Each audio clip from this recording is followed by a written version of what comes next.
Every human child is told to fear the boogeyman. Every alien child is told to fear the humans.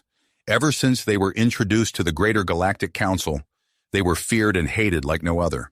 It all started when a Takesh probe stumbled upon an inhabited system, MX-150, named after the probe designation, and being the 150th discovery, it was simply studied from orbit. Nothing of immense technological significance was noted, and the probe continued its scouring of the stars. This doesn't mean the probe saw nothing interesting, however. Of the things on the surface, intriguing, to put it simply, horrifying to all those who look closely, the beings on the third planet from the sun were of particular concern to the categorizing eye of the Takesh Confederacy, and as such, a small fleet of science ships was sent to investigate further. What they found was shocking, to say the least. Transcript of Audio Thought Log 1. When I first arrived in orbit around this planet for which there are many names, I was shocked, Nolat muttered. The way life existed down there was beyond all logic and reason. Many species on the planet exceed the maximum size of intelligent life, yet these are the species that dominate almost every corner of their world. Nolat stopped for a moment to comprehend what he was about to say. Our understanding of xenobiology has been shattered, he thought to himself. They defy logic and well-established scientific principles, and yet they exist. Why? Why should any species have an internal skeleton that encompasses organs meant to control the intake of oxygen and other organs to digest biological matter? How did an intelligent species evolve without the energy from photosynthesis? Clearly, such life existed on this planet, yet somehow the descendants of landfish were able to take a leading role on the planet. More study is needed. We know so far that they are animal life without the ability to photosynthesize, no singular system of bodily function, no energy for which to develop significantly without the intake of biological material. Nolat could barely comprehend what he was saying, and the next words slipped out of his mouth without even thinking. I could really use some help over here. End log. His request was granted. More help would arrive a year later. They arrived at the planet just as a major conflict was erupting on the landmass that the creatures, humans, referred to as North America. One colony of the dominant power of the world was revolting, using primitive explosive chemicals to propel kinetic materials as weapons. While crude and primitive, such a weapon would already be capable of killing even the mightiest Takesh individual. By galactic standards, the Takesh were some of the largest and strongest individuals around. They stood at a massive 5 units tall. Humans would refer to this as 4.5 feet or 137 centimeters. Humans blew past this height, standing at 5.5 feet tall on average. Some even grew to the giant 7-foot mark, and they weren't even the largest species on the planet. War being waged on one's own species was common, for the humans anyway, but casualties were in the hundreds. Hundreds in every single battle. This revolutionary war had tens of thousands of casualties. Unbeknownst to everyone, the worst was yet to come. Shocked by the horror of such a bloody war waged on their own people, the scientists opted to abandon their posts. Suffering psychological trauma so great, not even the most powerful treatments in the whole galaxy could ease their suffering. It wasn't that war didn't happen between member states of the Council. In fact, it was extremely common. But no wars had ever been waged between people of the same species, except for on human worlds, that is. For 140 years, the Takesh stayed far away from Earth and its horrifying occupants. Sadly for everyone who went back, their timing couldn't be any worse. The ambitious Krell had taken up an interest in the humans and offered to take the research station off the Takesh duties. They gladly accepted this request. Only a month later, the human Great War began. For 4 entire years, the Krell watched in horror as humans charged at one another with much more potent weaponry than only 140 years ago.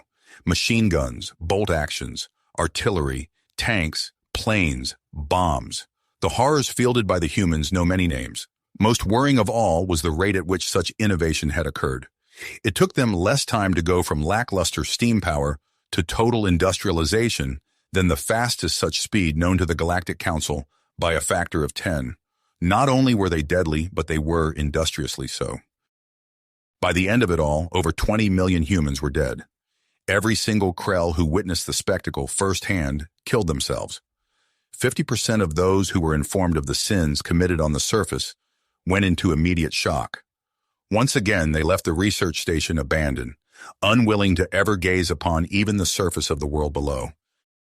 Now, though, the world had sparked the interest of the head counselor of the Galactic Council. She wanted to find out how the humans advanced so quickly. Unfathomably, she would never receive an answer to her question. Roughly 20 years after the Great War, another science team was sent to the planet. What they found shook the entire galaxy to its core. The humans were on the cusp of splitting the atom, something they thought impossible to achieve only 20 years ago. War once again reared its ugly head. This time, 75 million people would die. Such news led suicide rates in the entire galaxy to go up by 15% for the duration of the war. It got so bad that misinformation informing people that none of it was real was distributed as gospel across the stars. From here, things only got worse. They split the atom, then they went to space. Then they decided that focusing on being able to kill each other more times over than the other guy was more important than space. How they managed to not entirely obliterate their entire civilization still amazes and saddens the Galactic Council to this day. Finally, on one fateful day in the human year, 2407, they broke the code to FTL travel. This, by all known models, was completely impossible. Humans had very little of the resources to create an FTL drive, but they didn't need them. Instead of warping space-time like a normal race, they decided to do something else. Utilizing dark energy's ability to repel things, they used it to stabilize singularities between 2 points in space. They called this a wormhole drive. Once the spaceship entered the wormhole, it collapsed on the entrance side. Space then slingshotted them out the other side. Remarkably, it was just as fast as the FTL drives, made by the most technologically competent races in the galaxy. Yet somehow they were able to do it. Reluctantly and with great fear, the Galactic Council readied a diplomatic mission to introduce humanity to the galaxy at large. It was only 5 days before the diplomatic mission was scheduled to begin when an unknown contact entered the Council's capital system. It seems to most historians that the humans were simply tired of waiting. Somehow intercepting, deciphering, and understanding GCL, Galactic Common Language, they made first contact before we could. Transcript of Audio Thought Log 2. And so I proclaimed the galactic ban on Guadov Fruit Rati. The head counselor's speech was cut short by a deafening boom of static, followed by a careful tuning and eventual silence. "Hello? Can anyone hear me?" asked the voice of Chancellor Jill Tyron, leader of the Human Space Coalition. "This is Chancellor Jill Tyron, leader of humanity." Stunned silence enveloped the crowd, followed by countless gasps and whispered remarks. "Yes, we can hear you." Kutan hesitated for a moment. "This is Kutan Omala, High Counselor of the Galactic Council. Let us talk face to face above the planet's surface." Kutan began to shake with fear. Were these the same humans that slaughtered millions of their own people? The same ones countless debates into whether or not military intervention to stop their brutality was necessary. To her dismay, it was revealed to be so. The flickering static of the screen above her slowly faded into a clear and sharp image of a thin bipedal creature, strong and gargantuan, staring down upon the room. "Where do you wish us to land?" responded Jill. She wondered silently to herself why she detected a hint of fear towards her. Not just the fear of the unknown, but a deep terror coming from the eyes observing her. She was certain, however, that whatever misunderstandings between humanity and the aliens could be put to rest. "Land at the station in orbit. Council, you are now dismissed until further notice." End log. Counselors streamed out of the gargantuan main hall and out into the crowded streets of Bliss, the capital of the galaxy. With layer over layer over layer of city encasing the whole planet, at least 2 trillion called this world home. How much danger are they in? With humans in orbit, they surely couldn't have been safe. Still, Kutan marched her way to the teleporter complex, not knowing if she'd survive the other side. With a single leap of faith, she immersed herself in the teleporter's event horizon. No going back, she thought defeatedly. Maybe I can ward off their aggression and survive their bombardment of abuse and horrors. Certainly, this will be even more dangerous than the Takesh first contact. At least they were able to prevent themselves from harming one another. She felt her body de-atomize and almost instantly re-atomize at the station. There she found 5 humans looking around with their gargantuan jaws agape. Their undivided attention fell upon her, making her more nervous than she had ever been in her entire life. "This place is amazing," said Jill. "Keep your vacuum suits sealed, though. I don't want to infect our new friends with any human disease." In front of her, a blinding flash of light began to shine in a cylindrical object. Jill covered her eyes and looked away. Was this some kind of trap? As soon as she began to have second thoughts, the light faded. In its place stood a thrift-tall quadruped that appeared to be made entirely out of plant fibers. She soon realized that this was none other than Counselor Kutan. She looked down at the creature scurrying closer towards her and extended a hand. Jill hoped that the creature knew the meaning of the gesture. Kutan seemed to hesitate for a moment, but then after careful deliberation, she extended one of her graspers and the two shook hands. Under the surface, however, Kutan was scheming on how to best rid the galaxy of these humans. She had been terrified of them before, but seeing them in person, it was simply too much to bear. They were gargantuan, surrounding themselves in crude suits of fiber and glass. They were young and should be dumb. Instead, they have discovered a completely new kind of FTL travel and are bringing their warmongering to the stars. "Execute human protocol," she whispered into her microphone. Suddenly, all the walls began to shift, revealing monstrous robots, 5 FT tall each, marching into the hall. The humans looked confused and stared around them. Seeing the robots marching around, Jill decided to approach one. It attempted to grab her hand, but Jill easily pushed it away. The force of her push was able to completely topple the 100 LOB behemoth. Jill turned and looked curiously at Kutan. "I think your greeting party is malfunctioning." Kutan stood in abject horror. Their most powerful defensive robots, capable of manhandling any known species in the galaxy, was simply pushed over by a human. "Abort! Abort!" Kutan was frantic, praying to the makers that the humans wouldn't be angry about the attack. She looked at Jill with pleading eyes. "It's all right. I appreciate the gesture, though. These robots will be great for manual labor on asteroid mines. What do you want for them in return?" Jill asked and looked towards Kutan with enthusiastic eyes. The look she got back, however, was confused. Kutan struggled for a moment, thinking of how to respond. You can have them for free." Her voice cracked with fear. As soon as she saw the human's eyes light up with joy, however, relief washed over her. They didn't know this was meant to be an attack. They thought it was a gift for their mining operations. One thing was for sure, however, humans were the most dangerous race in the galaxy. Kutan wasn't yet done trying to rid herself of them, but such measures were for another time. "Thank you for your generosity. We also have a gift for you," responded Jill. Soon a 6th human entered the chamber with a large mechanical object being carted in on a dolly. "For peace and prosperity between our peoples." Kutan glared scrupulously at the object. "What is this?" she hissed. "Some kind of human weapon?" "Oh, yes, that is a fusion reactor. We figured that, since you are plants, you could use this to grow and develop yourselves." Jill responded enthusiastically. "We noticed in our previous scans of this planet that no fusion power was on its surface. You still use nuclear fission, yes?" "Yes, of course," Kutan replied, dumbstruck. "It is 4 times as powerful as your fission reactors. Hopefully, such technology can benefit you." "Yes, I will find many uses for this," replied Kutan.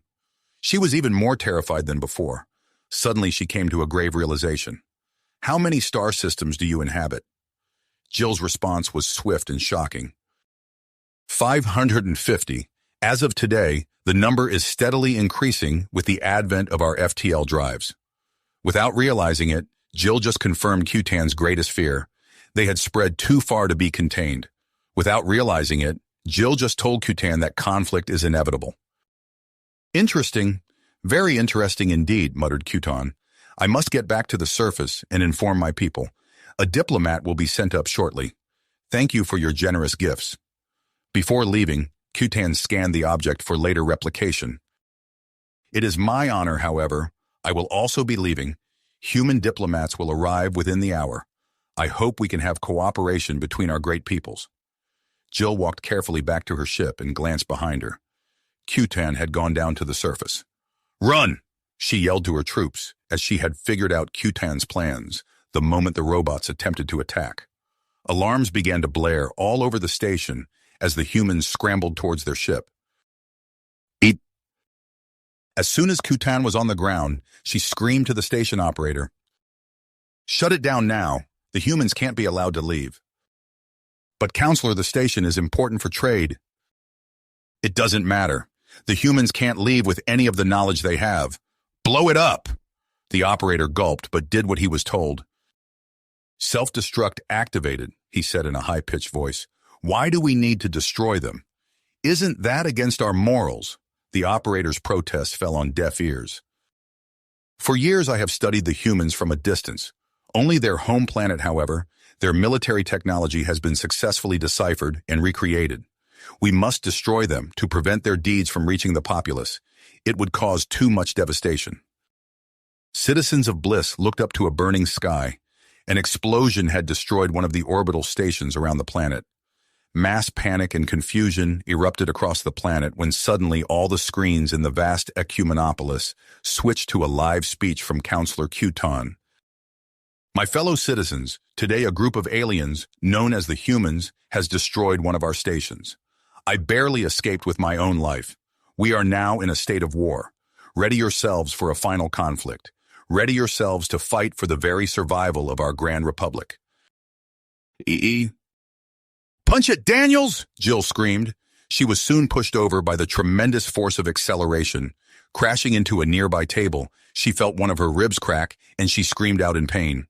The ship lurched again as a massive explosion propelled it back out into space, throwing Jill across the room once again.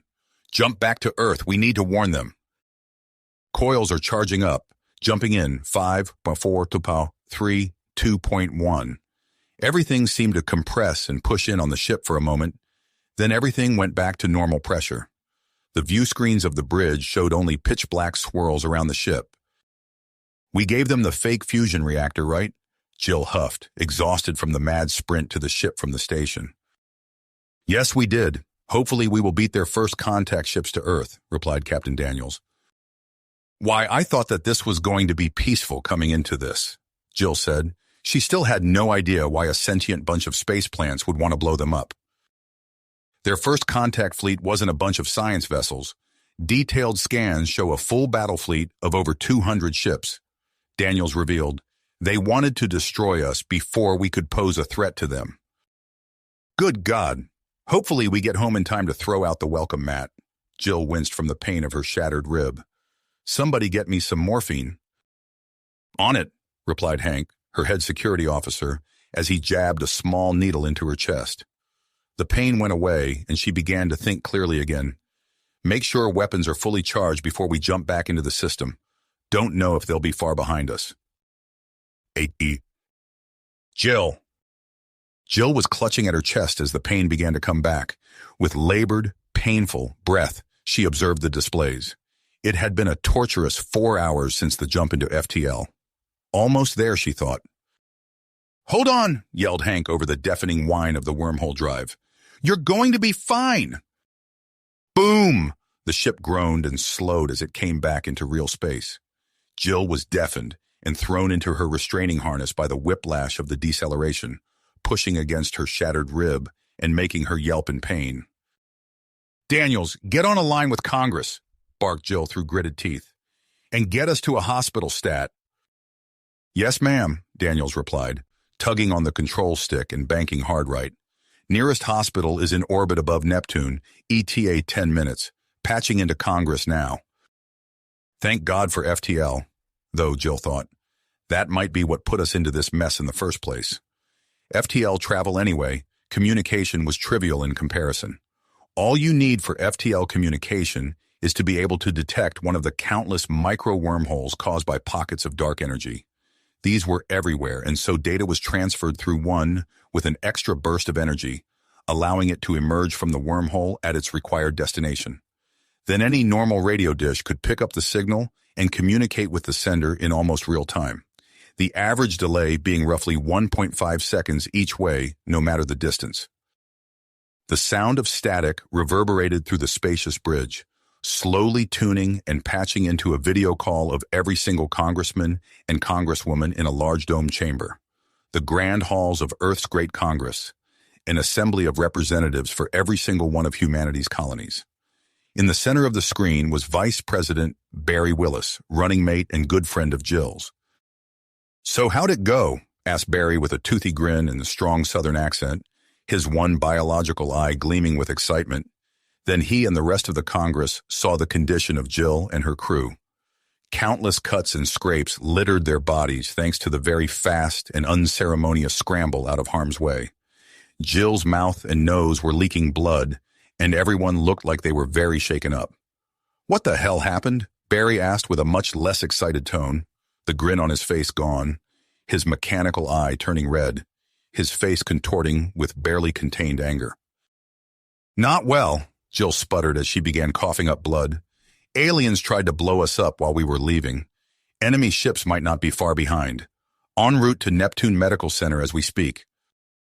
I'll send the Jupiter garrison to assist." "What caused this?" Barry demanded. He was seeing red and couldn't believe the audacity of an alien species attacking the president of all people. "Aliens fear us to the point of hatred. They were readying a strike force to attack Earth before we got there," Jill replied, exhausted from having to talk so much. "I'm sending you all the data we were able to collect and all the info we gathered from our short time there." After about 3 seconds, Barry nodded and said, "Got it. Also says there was a hack by the aliens. What did we lose?" "The locations of every human colony, several pieces of weapons technology, and many cultural details," said Daniels. "They could attack anywhere." Congress erupted into an incoherent babble of whispers and general chaos. Barry didn't even try to restore order, muttering a single word: "Shit." After multiple minutes of frantic discussion, calls back to home systems, and a full military alert issued, Jill broke through the chaos once again. "Make sure all of the defense stations are ready to go, all across the Republic. Make sure the public on your worlds are informed. As of today, there is a new emergency measure." Jill paused, making sure everyone would hear the last part. "All restrictions on personal space-bound weaponry are lifted until further notice. Companies can now sell everything but weapons of mass destruction to the civilian market." With this, Congress erupted into an incoherent mess of cheering and boos. But by the time Jill reached the hospital, every representative had relayed the news of hostile space plants and the fact civilians could own military autocannons. Needless to say, it was a good day for the Mars Manufacturing Group. "Good luck, Jill. Hopefully you can get back in commission very soon," Barry said. "I'll keep you updated on the news from here." "Thanks, Barry," she coughed. "Representatives, make sure the people are ready to fight. Begin standard mobilization of reserve troops." With that, she shut down communications with Congress, and her ship docked with the Neptune General Hospital. Io. Kutan. Things in the past 4 hours have been hell. First, it came to be known that the humans survived the explosion. Second, the populace of pacifists had no will to fight, especially against an enemy rumored to be so absolutely despicable as to slaughter millions of their own people. Third, the humans eat plants, lots of plants. Soldiers don't want to fight an enemy that towers over them, and has also begun to refer to the many plant species as space lettuce. She couldn't blame them. Who would want to fight knowing that their body might be picked up off the floor and served in a sandwich? Kudan had 3 minutes to dispel everyone's fears and also whip the populace into a frenzy. How? Through lies, scare tactics, and sprinkled in small amounts, the cold, hard truth. That speech was about to begin, but her fibrous legs and arms, along with their digits, hadn't stopped shaking ever since the impromptu plan to take human intelligence and kill them before they could warn the others failed. "Head counselor, it's time," said one of the numerous aides by her side. She couldn't recall his name. She swallowed her fear and steeled her nerves. Showtime, she thought. She willed her 4 legs to propel her forward. In a rapid scurry and flailing of movement, she entered the stage and walked up a ramp to where a microphone was sitting. She stretched her 4 arms, 2 near her 5 forward and side-facing eyes, 2 on the middle of her body, cleared her vocal tube, and began to talk. Citizens of the Galactic Council, today is a truly tragic day. I understand many of you are afraid, many against the notion of war. I want to explain the importance of it to each and every one of you. Today we were attacked. A single ship took down a station to gauge our defenses and then report back to Earth. This is the same Earth where millions of humans were killed. By other humans. Kutan scoured her eyes over the crowd to gauge their reactions. Audible gasps and horror filled their faces. This is going great, she thought. If that is what they do to their own, imagine what they will do to us, you and your families. They consume biological matter. Now imagine a future of endless cultivation, harvest, and eventual slaughter for every single race of this great council. War may be horrible, it may be against our values, but it is necessary. Never in our history has such an enemy reared its ugly head. Kutan once again paused, using silence as a weapon to allow the horror of what she just said to dawn on everyone.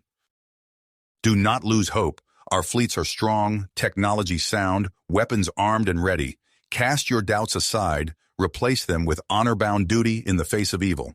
Let us go into the stars and cast down not just our doubts, but our enemies alongside them. The crowd went wild, cheering, making noise, and celebrating their imminent victory. Kutan's wildest dreams of success were far exceeded. The humans would have the war they so dearly love. Kutan would have the militarists she so lacked for as long as she could remember. Jill. The state of politics in the Human Space Coalition was, to say the least, a shit show. The discovery of what the human populace was lovingly calling space lettuce was one thing.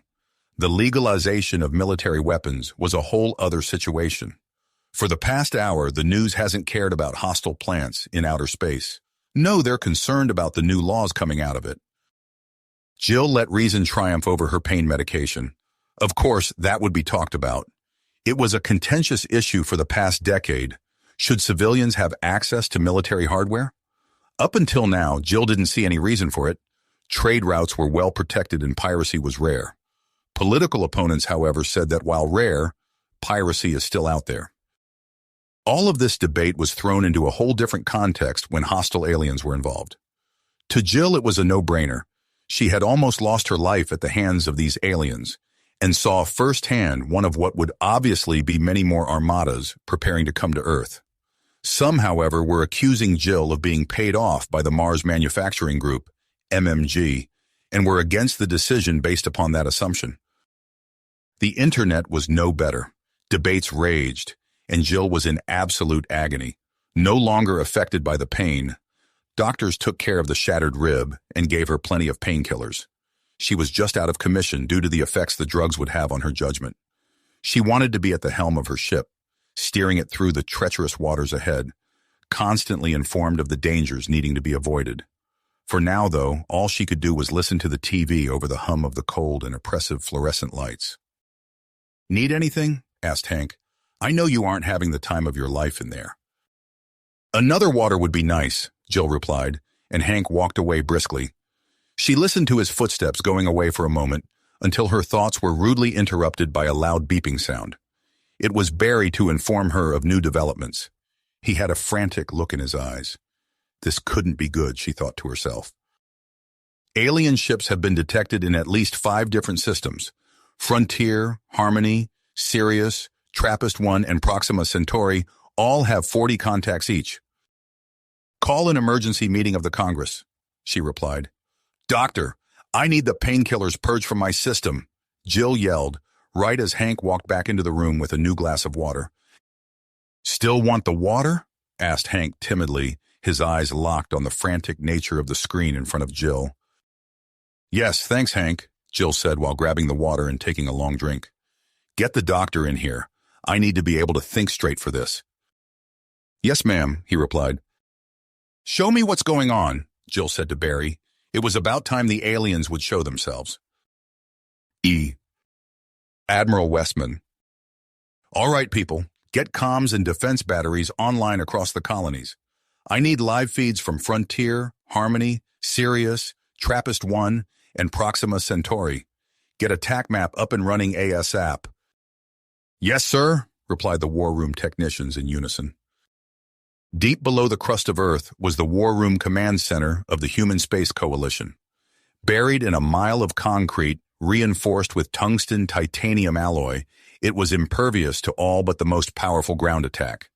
From here, Earth's Admiralty could oversee battles in any part of space and respond in near real time to give orders and win battles. This battle, however, spanned many of the systems closest to Earth, an obvious attempt to cut us off from crucial supply systems. Admiral, TAC map online. Positions are accurate as of 1.5 seconds ago. A map showing the locations of ships, hostile and friendly, lit up on a large table in the middle of the room. It showed holographic outlines of planet ships, civilians, and stars for each of the 5 systems. Overall, there were 40 hostile ships in each system. The defenses of the human systems varied wildly. Sirius, home of Sirius shipbuilders, obviously had the most defended system. The human 10th Defense Fleet, called Sirius Home, comprised of 10 carriers, 20 battleships, 40 cruisers, 50 destroyers, and 100 corvettes. On top of the numerous lightly armed civilian spacecraft, Sirius would be a tough nut to crack. Proxima Centauri, being the first colonized system other than Sol, was also well defended. With well over 200 billion human inhabitants, it was well protected by militia as well as the Proxima Fleet. The Proxima Fleet was a little under half the size of the 10th Fleet, still a formidable force. TRAPPIST-1 had the most population of any of the listed worlds, with a little under 1 trillion humans scattered over its 2 very habitable planets. The militia alone numbered in the tens of thousands of ships. The defense fleet was not lacking either, 100 capital ships in total. Frontier and Harmony, however, were pitifully underprotected.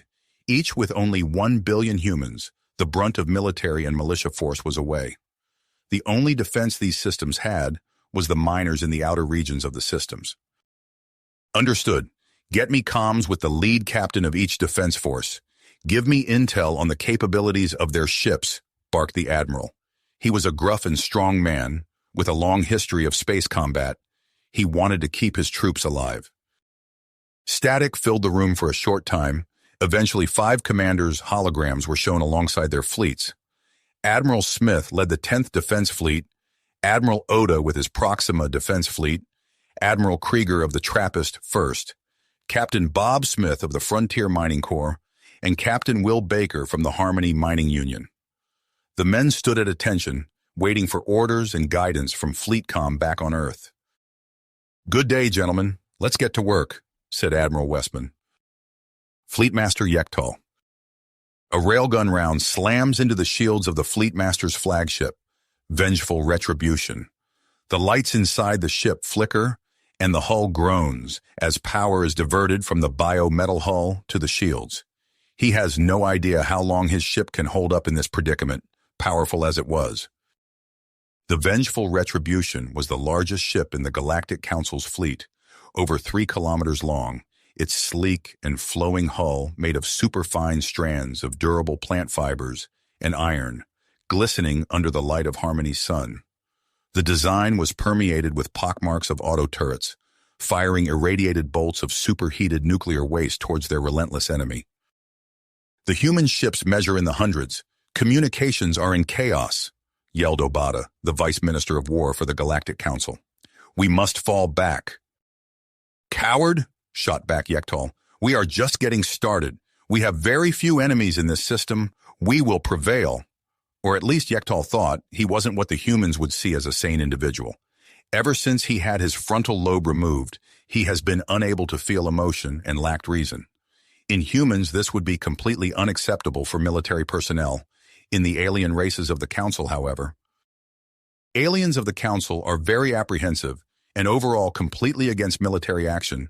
Removing the frontal lobe removes all the taboo and resentment towards war, turning what was once a caring or anti-war individual into a killing machine with no consciousness. Yektal and his fleets would have victory, or they would have death. Release the drones. Have them scour the asteroids for mines and defenses, Yektal ordered. He needed the pesky autocannons and mining lasers dealt with before he could safely send his fleet of 40 to destroy Harmony. But sir, we will lose most of our, protested Obata before he was cut off by Yektal. We will lose this battle if we don't clear out the asteroid belt. To Yektal it was clear, the lives of thousands of fighter pilots mean nothing if they are going to die in the desolated hangar of their ships, or in the heat of battle above an asteroid. What matters is that they will die so others can survive instead of waiting for orders. Yes, sir, yelled the young Katesh individual at the communications terminal. His voice was soon broadcast all over the ship, the loudspeakers screeching louder than even the blaring alarms. All fighters to battle stations. I repeat, all fighters to battle stations. Well, let's clear out these humans once and for all, Yektal grumbled. Alarms wailed and the fiber metal composite groaned and shuddered as the many thousands of Takesh warriors thundered towards their fighters. Impressive darts of plant fibers, outfitted with strong energy weapons, littered the hangar like sunspots. The gargantuan hangar doors cracked and popped as they slid aside, allowing the fighters and their brave crew access to the harsh vacuum of space. New Madison, capital of Harmony. Loudspeakers wailed endlessly, screaming at the panicked crowd to leave their belongings and evacuate. The loudspeakers called for order. The populace responded with everything but. The city was half destroyed before the aliens even got there. Glass shattered, cars abandoned. Some stubborn few drifted aimlessly through the streets. The impressive city once held 15 million, mostly immigrants from what was once known as the Midwest. The first settlers were from Wisconsin, parts of Michigan, Illinois, and Minnesota. That, however, was very long ago. The Midwest today was a sprawling ecumene, the cities of Chicago, Milwaukee, and Minneapolis, all blended into a single vast expanse of metal, concrete, and glass spires. The planet of Harmony was much more similar to the states of old than the original lands themselves. Massive cities dotted the landscape of sprawling fields and farms that covered the surface. The cities acting as hubs of commerce and as lifelines into the greater republic, their towering space elevators exporting more than enough dairy, grain, corn, and various fuels to keep the ravenous public satisfied.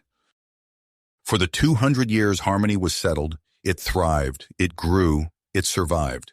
With the alien attack, its days were numbered. The only question was how many would be trapped on the surface until after it is too late. Will Baker. In the asteroid belts of the system, the mining vessels were hanging on by the skin of their teeth. Alien starfighters were decimating the fleet like a pack of wolves, ripping off the limbs of a still kicking, still aware defense force. One by one, the brave defenders fell, trying to make a difference, dying in the superheated bolts of plasma that didn't stop coming. Will punched some buttons on his console, beginning a broadcast to his remaining ships. All local units fall back to the rear fallback line, yelled Captain Will Baker. Born and raised on Harmony, he was determined to see the fight out till the end. If we make it through this, I'll owe every one of you a beer. He once again punched the console and stopped broadcasting. If that's all you're offering, I may as well die now, shot back Mike Wallace, a full-time miner who knew these asteroids like the back of his hand. He also happened to be Will's first mate. It's gonna work, but when it does, I need more than just a beer. All right, replied Will, trying to make himself heard over the deafening sound of the hull, groaning from their GAU-100 autocannon. It sent 3,000 RPM of white-hot, 100mm rounds of ammunition towards whatever used to be its target. Due to its immense force, however, it could only fire at a speed of the still impressive 1,000 RPM on a small ship like Will's. If it shot any faster, it risked ripping the ex-mining vessel apart. Season tickets to every Packer game back on Earth. Will flinched as a bolt of plasma scraped the shields of the ship, missing a killing blow by only a matter of 2 or 3 feet. Deal. Just get us to the rendezvous, and I'll bring the hammer down. Will looked around his sensors and punched a button on his flight command center. He began his broadcast to FleetCom back at Earth. Falling back to rendezvous now. We can't hold much longer, but this will buy us some time. Will paused for a moment to think of words to impress Admiral Westman, but nothing came. Wish us luck. Will waited an agonizing 3 seconds to get a response from Fleetcom. Help's coming soon. Hold out for a couple more minutes. Krieger is en route to your system. Ida. 15 minutes, Admiral Westman said, his calmness shining through the madness that was the munitions flying all around him.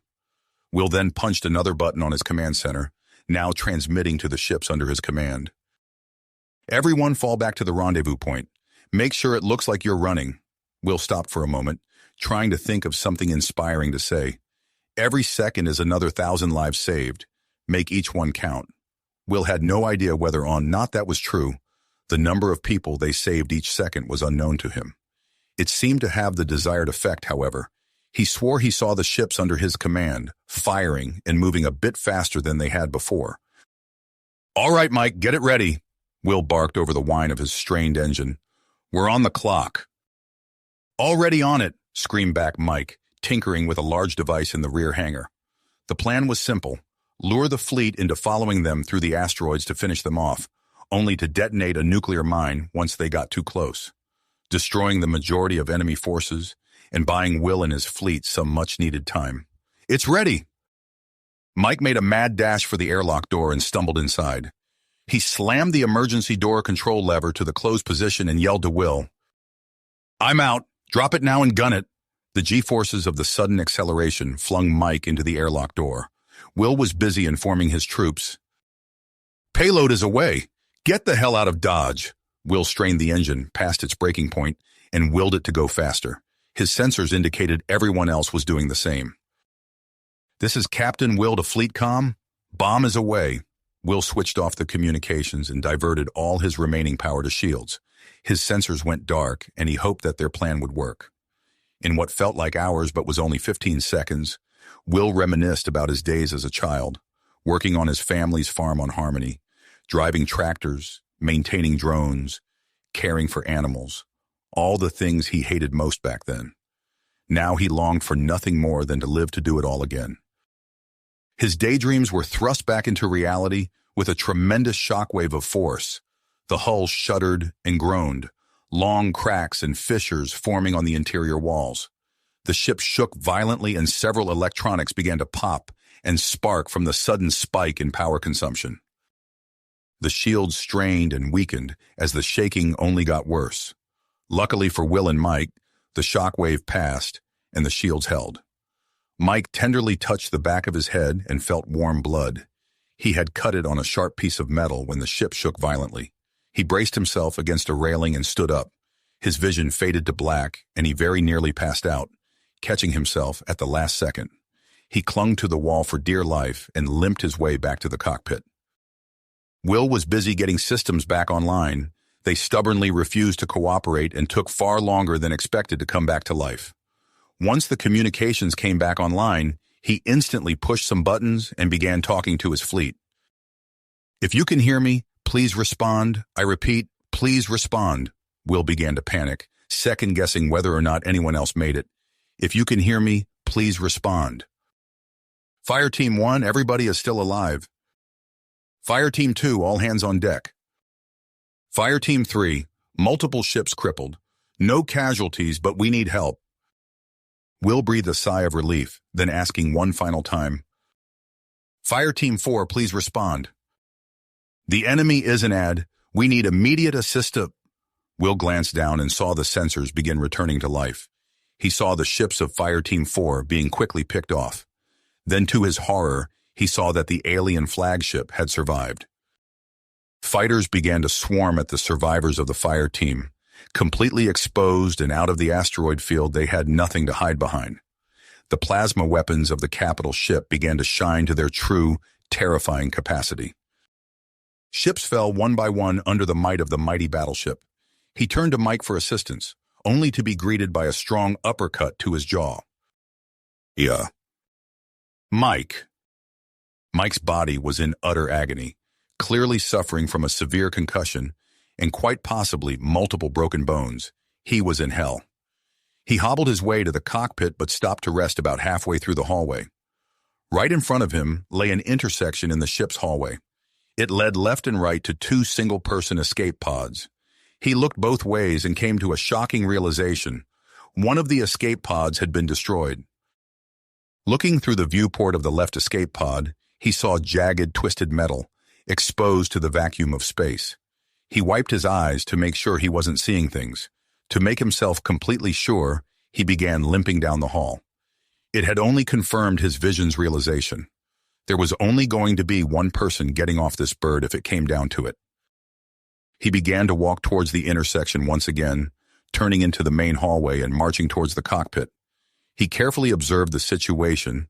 He soon saw that the enemy had not been completely destroyed. He then realized what needed to be done. When Will turned to him for assistance, he punched him in the jaw. Will was knocked out cold and now couldn't stop Mike from doing what he was about to do. Mustering what little strength he had left, he dragged Will down the hall. Every muscle in his body ached and yelled for him to rest. Mike kept pushing on. He brought Will to the intersection and began to drag him towards safety. 10 feet, 5 feet there. He hoisted the dead weight of Will's unconscious body into the escape pod, closed the airlock, and manually ejected the pod. Mike collapsed from the exhaustion of his efforts, falling into a deep sleep, never to be woken again. Will woke up in an escape pod. He found himself alone and his jaw in stabbing pain. His windows offering a clear view of Harmony.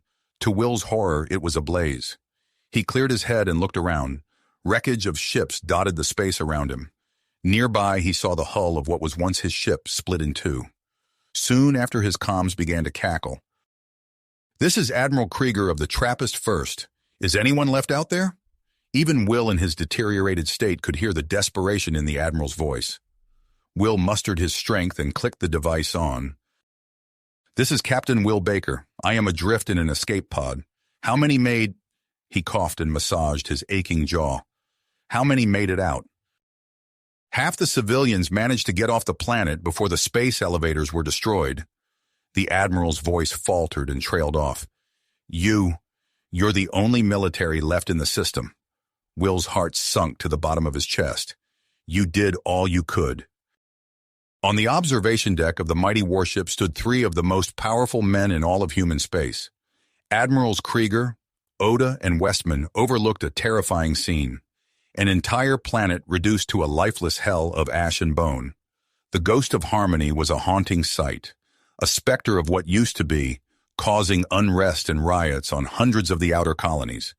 After all, if the planet of 1 billion couldn't be saved, what would happen to those unlucky enough to be trapped on worlds of only millions?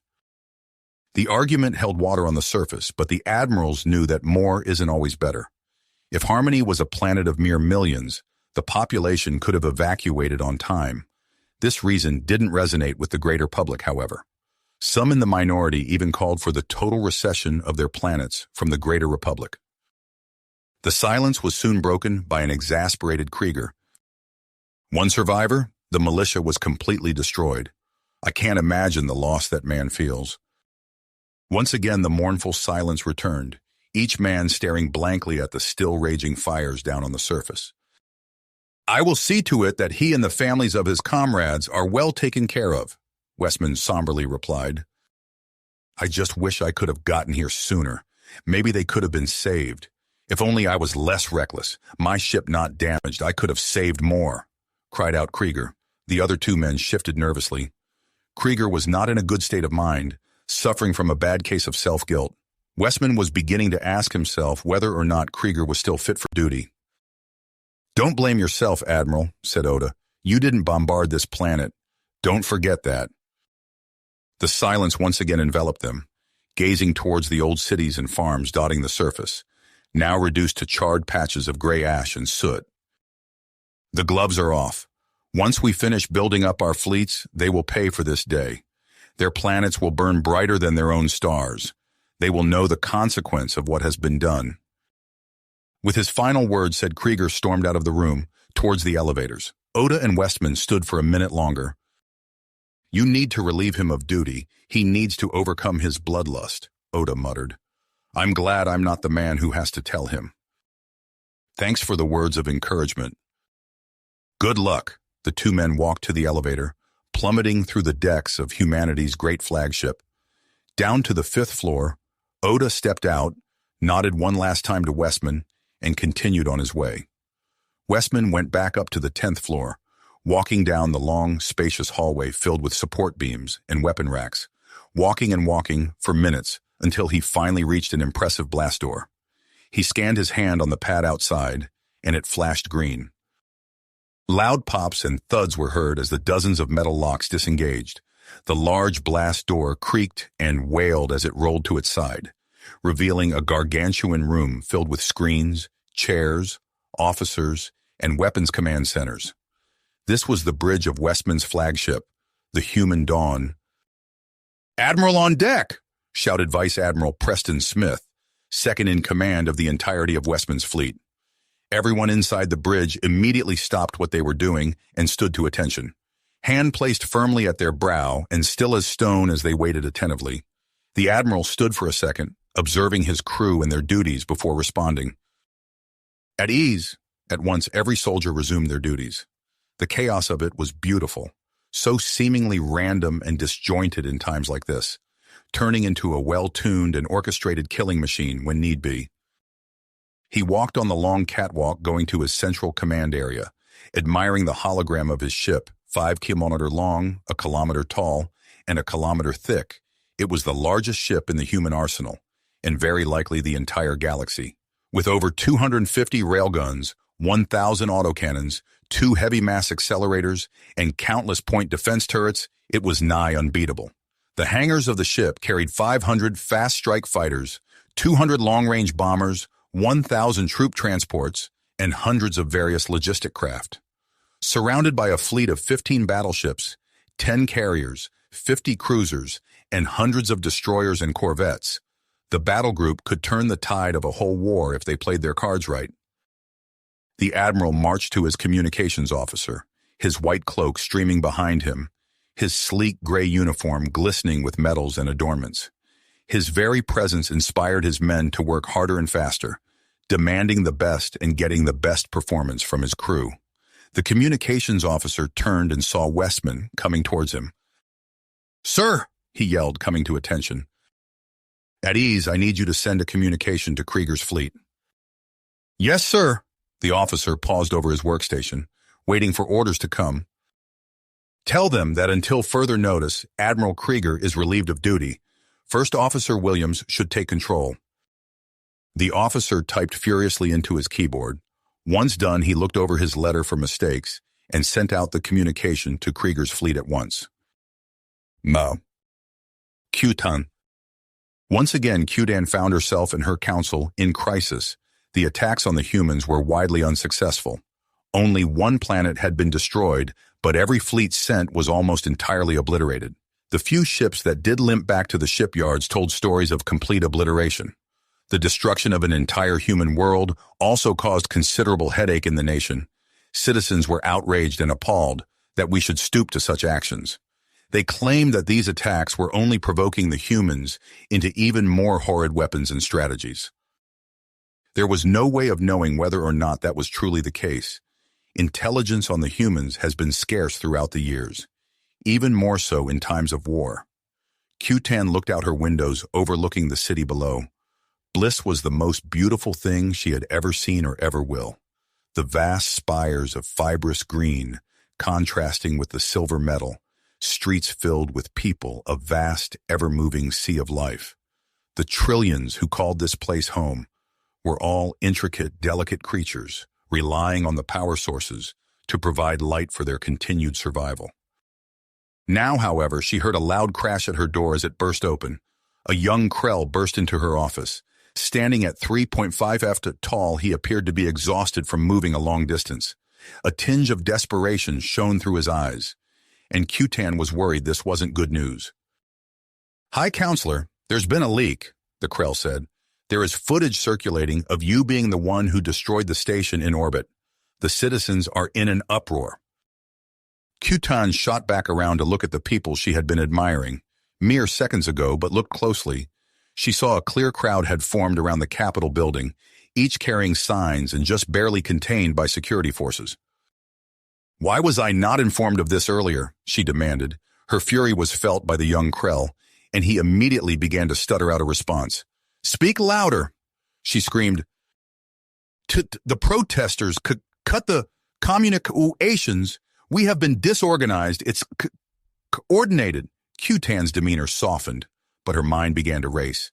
It was much worse than she had expected. Call an emergency assembly of the council. We need to come up with a response. Yes, ma'am. The Krell bounded out of the room, moving incredibly fast.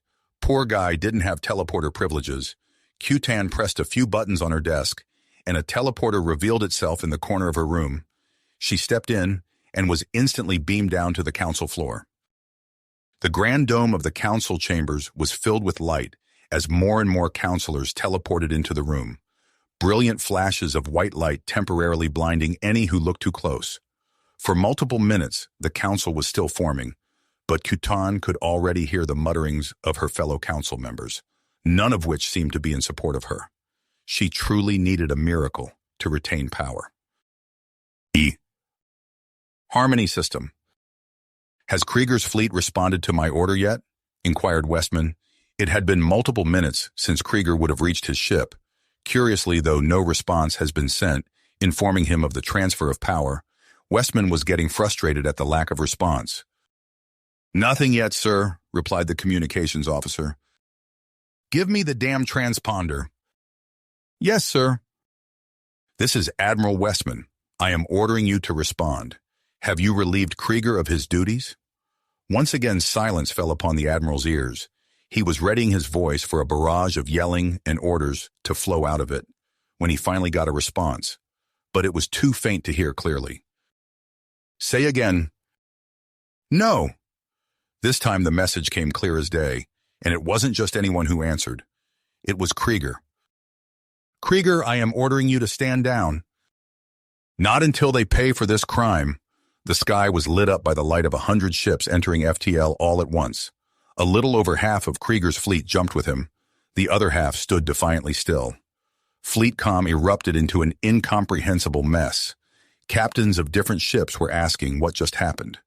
Bridge crew were rushing to their sensors. Oda was furiously demanding to know what was going on. Westman had an obvious answer forming in the back of his throat. His lips tensed and his face contorted with rage. Krieger's gone rogue. Fleetcom fell silent once again, if only for a second. Now commanders, captains, even Admiral Oda was yelling over the comms. The entire Navy was massively disorganized. All Westman could do was pray that Krieger would do more good than harm, but he knew that countless billions of innocent aliens would die. Everyone, find out where he is going. We need to stop him before something terrible happens. EO. 5 hours later, Cygnus A system, Council Space. Commander, we just picked up a blip on our sensors. Still trying to confirm. The commander rose from his position and scurried over to the display. The commander's face flushed itself of all color. By the gods, ready all hands. It's the humans. Power to the facility cut, and a human language filled the silence. The commander turned on his translator.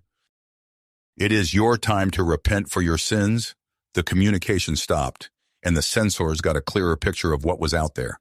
Before the planet of Madrius A was a human battle fleet of many ships. The 2 billion on the surface sat unaware of the danger lurking above them. The Galactic Council was in for a reckoning. You can't destroy a human planet and get away scot-free. Now the rogue fleet of 50 ships under Admiral Krieger was bearing down on the world of Madrius A2 billion called the World Home. It was an industrial system by planetoid standards. It produced materials vital to the Council's war effort. That was enough justification to put the Admiral's morals aside. No mercy was shown to the 500 million on Harmony. No mercy would be shown here. Sensors lit up like a Christmas tree as thousands of fighters swarmed from the human ships.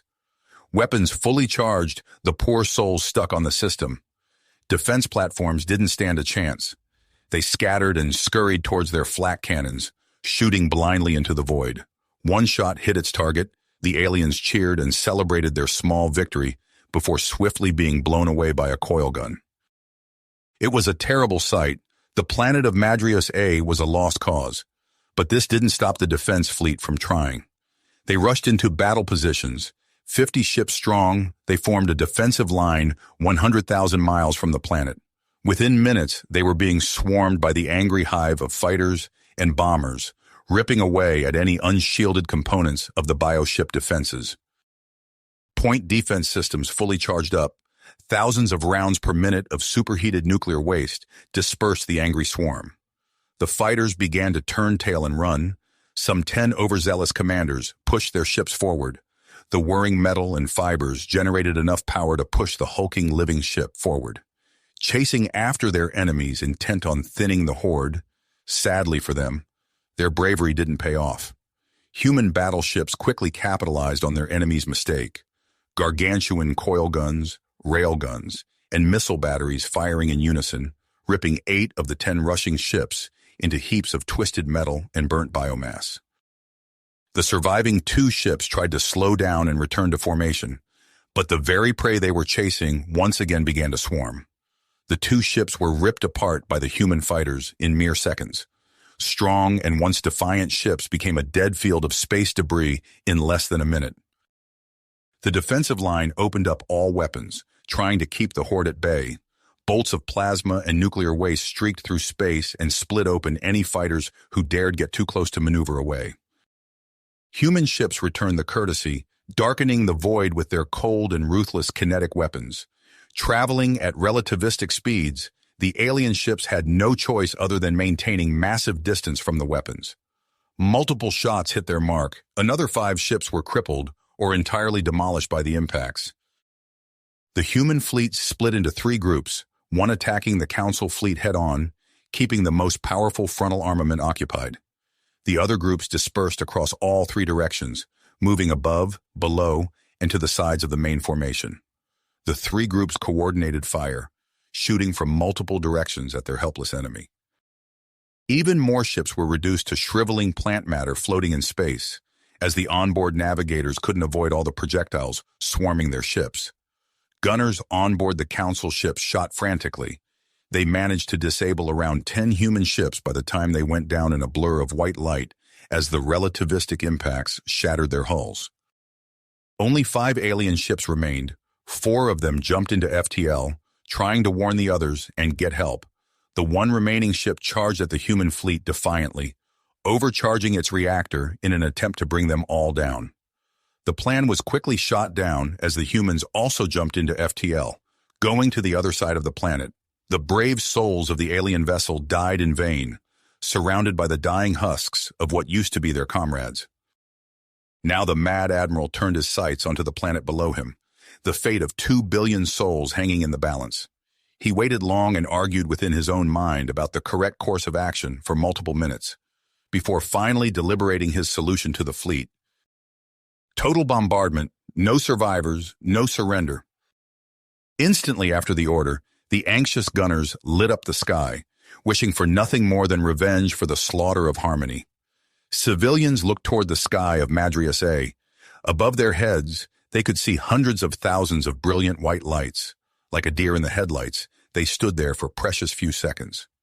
After collectively realizing the lights were getting closer, panic gripped the planet. First came the nukes. Well over 2,000 were fired, wiping out every major city and town on the surface, instantly turning the beautiful green bio-cities into charred heaps of slag and glass. Well over 1 billion perished instantly. They were the lucky ones. The next barrage was a hail of 30 FT tungsten rods, ironically named rods from God. But if anyone was responsible for these weapons, it surely wasn't God. Crashing down onto the surface at thousands of miles per second, they liquefied the planet's crust where they struck, sending plumes of ash and molten rock into the atmosphere. Tectonic plates and volcanoes all over the surface began to erupt, turning the once blue sky into a mess of black ash and flame. In just 10 minutes, 2 billion were reduced to only a few hundred left cowering in bunkers.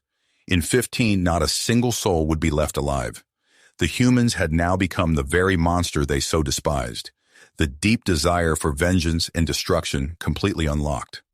Admiral Krieger was unhinged of his morality, his men blinded by bloodlust. The war had only begun, but it was well on its way to destroying the humanity of those who would survive it. Kutan. High Counselor Kutan scurried about her office nervously. She knew the war with the humans would be a necessary evil, but didn't expect so much evil to come of it. What they needed now was a way to stop the human advance. If it wasn't stopped soon, the fate of the entire galaxy was in question. In front of her were the most intelligent scientists of the entire council. Without them, the war would already be lost. But within their minds was the key to survival and triumph in the stars. Or at least Kutan hoped. "What do you have for me?" Kutan snapped, her voice shaky and uncertain, her limbs trembling from extreme anxiety.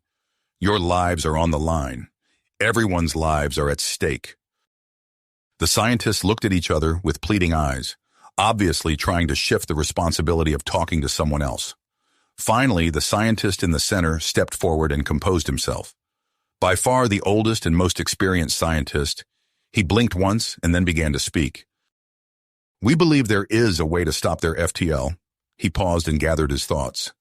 "Their FTL relies on space-time warping to take them to a destination. With enough power, we could warp space to prevent entry into a system." "Elaborate," Kutan demanded. "We will warp space so that it takes the human ships to the outside of the warped area. It will only be crossable by manual and careful navigation. The space would constantly and randomly warp to prevent any wormhole from being stable." "In layman's terms, please." "They try to come in, we plug the hole, they can't come into the bubble in FTL. What do you need to do this?" "Every available resource, ship, lots of energy, and a blank check." "Get it done." The scientists hurried out of the room. They knew they couldn't protect every system in the council, but they could protect a ring around important star clusters. It wouldn't hold the humans forever, but maybe it could grant them some time. Long dormant, decrepit shipyards began to come out of their dormant years, once again growing the vast fleets needed to fight a galactic war. Minds long stagnant in years of peace began to once again light up, thinking of ways to defeat the humans. With the destruction of Madrius came the mobilization of an empire. Humanity was going to get their fight. Trappist 1. The trillions of masses in the system were in an uproar. Riots, fights, destruction. All because of one man, Admiral Gustav Krieger. 30% saw him as a monster and traitor. 30% saw him as a hero fighting the fight. Too many were too afraid to fight. 40% couldn't decide. Pockets of space began to enter states of open rebellion, demanding the government forgive Krieger, demanding they join the battle alongside him. Entire city blocks devolved into open warfare as the two sides clashed, police forces picking sides and joining the fray. If Governor Schmidt didn't get things under control fast, there could be a civil war within humanity's second-largest system, something humanity couldn't afford. The viewing screen in front of him flickered red before going blue once more. "We can't just absolve him of all charges. He disobeyed direct orders to stand down." President Jill coughed. She still hadn't recovered from the broken ribs due to first contact. "If you don't absolve him, my citizens will absolve this government of power. That or go on the offensive. We have the Kappa." "Don't start it. Congress has to approve it. Not me. Only Admiral Westman can pardon him of his disobedience." "Then what would you have me tell the people?" "We'll counterattack in 50 years. Good luck until then." They'd have my head within the hour.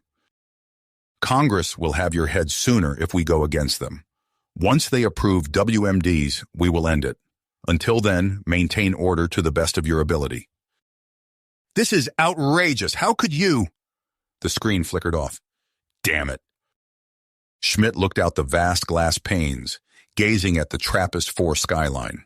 Lights zipped up and down the great space elevators of the Ecumenopolis. Cars dotted the streets, drones dotted the sky. Spires scraped the uppermost regions of the troposphere, the highest spires requiring constant supplies of oxygen to keep inhabitants alive. All this beauty was marred by the occasional explosion that brightened street corners. Sounds of gunfire pierced the night. Fires marked where riots raged on. Dust choked the air where buildings used to be. If the aliens ever got to Trappist, it would be rubble before they ever fired a shot. Schmidt needed a miracle to hold it all together. Cutan needed a miracle to stay in power. Outside the great dome of the galactic chambers, billions protested the government she was so desperately trying to prop up. Fiery speeches and clever human subterfuge were wreaking havoc on the entire galaxy's ability to wage war. She had hoped the destruction of Madrius would galvanize support within the galaxy, giving them one final resolve to destroy the humans. For a time it was like this, and she used emergency powers to retain her position as the High Counselor. The assault on the Trappist system was meant to both demoralize the humans and make her populace forget her scheming. Her plans went horribly wrong the second the first glassing bolt was fired. Trappist's planets were protected by planetary shields.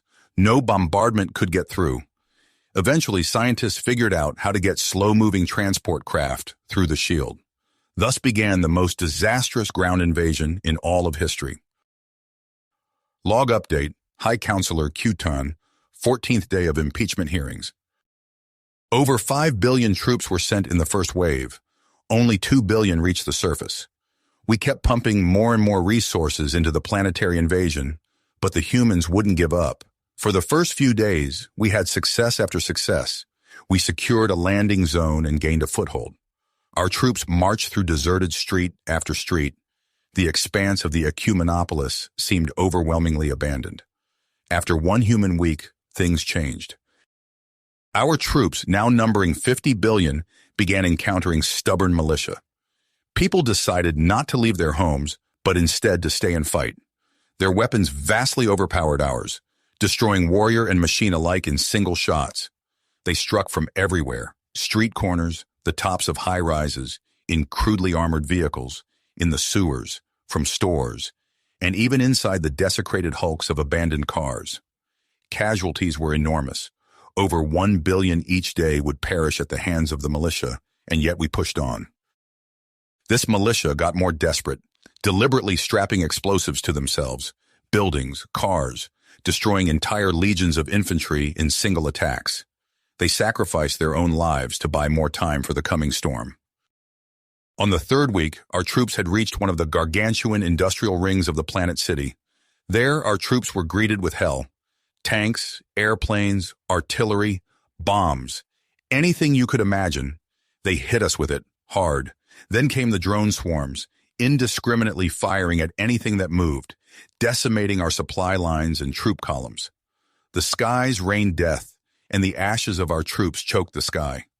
Human militia proudly stood at the gates of this great factory. Emboldened by their new toys, they smiled in the face of death and spat at us with never-ending volleys of gunfire. In just 3 weeks, we were pushed back off the planet. Of the 150 billion we sent throughout the invasion, none survived. The populace once again turned against my government.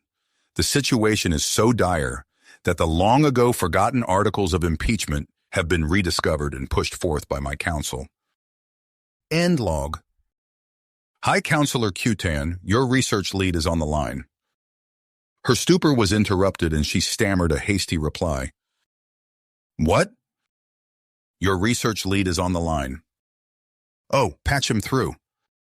Static filled the brain of Cutan as the neural line was connected. Seconds later, she heard the ecstatic ramblings of her researcher. Blah, blah, blah. Humans. Blah, blah, blah. Legal precedent. Blah, blah, blah. Extreme council decision. In layman's terms, Cutan interrupted. Get down to the council library now. You need to see this. Cutan nodded to her security detail, and he punched in some numbers on his wristpad. She felt her body transform into pure information before being rematerialized in the library. Grand arches lined the ceiling of the seemingly infinite white room. Server racks surrounded every corridor in almost every visible direction. She was slightly annoyed that the researcher would take her this far back into the reaches of galactic history, not even bothered to be taught in schools. What could be so important down here? Mumbled Cutan as she began to walk down the immense corridor, scanning each branch for any signs of her researcher. High Counselor, over here! Cutan stopped and looked towards the creature prodding at one of the countless servers. An immense sense of anger filled her mind. Surely nothing important is here? This better be worth my time. It is, I promise you. Q-Tan walked to the data terminal that the young researcher was working on and began to gaze upon its content. She shoved him out of the way and began to read the article he had been deciphering. Discovery of sentient animal life. Galactic Council record, approximately 4,000 years ago. Today we deliberate on the correct path forward from this discovery. The crusade to cleanse habitable worlds of any and all possible predators has been going on for millennia, yet we never thought we would uncover any sentient life. Yet on this fateful day, we have. Galactic law prohibits the genocide of any sentient life. However, it has no definitive answer on the rights of sentient animal life. Clause E279 of the Bill of Rights for Intelligent Species states, no plant life that shows the potential of developing intelligence may be interfered with. No extermination of intelligent life may be undertaken without reason or probable cause. Any extermination of a given species must be authorized by both the Galactic Council and Acting High Counselor. The debate regards whether or not a species being an animal is justification enough to eradicate it. It is known that this species possesses intelligence and has not acted aggressively towards our republic in any way. However, the planet is a very desirable one for colonization. It is unlikely that our very different civilizations could peacefully coexist. Until a unanimous vote can be reached, a quarantine zone around the system will be enforced, and no record of its existence will be spread to the public. Extermination protocols enacted. Special measures have been put in place to ensure the delicate ecosystem of Earth will not be destroyed. Regrettably, this means the animal life of the planet will be left unchecked. This will be corrected over a prolonged time. The pristine and diverse biosphere of Earth will be left unharmed. The humans will not be so lucky. Ground troops have been mobilized and dispatched to the planet's surface. Many of the largest civilizations on the planet are being destroyed. Stragglers will be picked off at later dates. There have been some reports of organized resistance slowing our advance. Rumors have begun to spread amongst the troops of our technology being used against us. Our generals and officers on site reassure us that these are but baseless rumors. We mourn the loss of intelligent life, but are certain that we have made the right decision. An intelligent predator species given enough time would wipe us off the galactic stage, which can't be allowed to happen. Troops refuse to continue extermination. The war effort has been put on hold as the armies invading Earth are refusing to mow down the humans. Below is the testimony of a general who spearheaded the mutiny. I didn't think about it all that much at first, no different from any other extermination. That was before I marched through the first couple of cities. It was like looking at some textbook about early civilization, just reversed. I saw things that I never thought were possible for animals. Their cities were immense and filled with life and hope. They all worked and toiled away, making progress inch by grueling inch, and we just mowed them down. Have you bureaucratic fucks ever seen the look of fear on someone's face before you obliterate them? The horrifying screams of a mother losing her children? Families running to find shelter that doesn't exist? Because now I have, and so have my troops. I'll send you the videos we have, and then you tell me how this war is justified. This is a mindless slaughter of innocent people. This is genocide, and I won't be a part of it any longer. We've received the videos and are entering another state of deliberation to determine the correct path of action. Withdrawal of troops, destruction of all evidence. The Council has decided to end the extermination of humankind after careful deliberation on the best way forward. Troops have been withdrawn from the surface, and cultural teams are working hard to erase all knowledge of these events from the human historical record. Multiple council members have resigned in shame, suicide rates among soldiers have gone up 200%, and the civilian population is beginning to ask questions. The weight of what we have done has begun to show through studies on human development. They have been reverted to a pre-civilization society and will take centuries to recover. We must take extreme action to prevent future atrocities, but how far we are willing to go in this regard is currently locked in heated debate. Information leaked to the public. All hell has broken loose.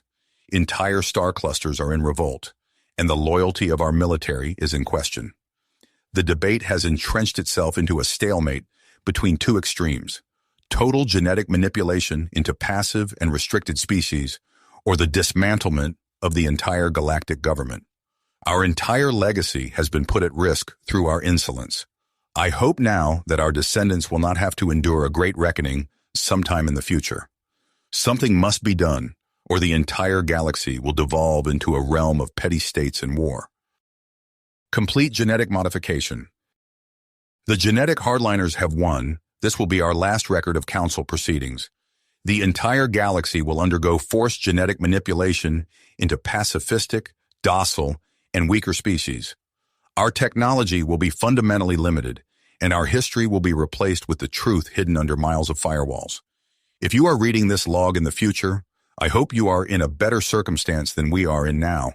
However, the old genetic blueprints, ship designs, and unrestricted weapons technology are found below. Just realize that such power must not be used to destroy beings undeserving of such terror. May history shine kindly upon you, unlike us. Genetics data encrypted. History data encrypted. Ship designs data encrypted. Unrestricted tech data encrypted. What have they done? Jill's body ached immensely. The doctors cleared her of everything serious, but that didn't stop the pain. It shot through her body with every single step. Painkillers weren't an option, at least not today. She steeled her face into a strong, confident smile as her security detail opened the wide double door in front of her. A surge of wind took hold of Jill. She remembered simpler times of peace and prosperity, but today she needs strength, not her nostalgia. She felt uplifted by the warm autumn breeze, and fiery confidence filled her heart. She swept her eyes over the bustling street in front of her. Countless journalists and spectators lined a long, prepared path to her awaiting hovercopter.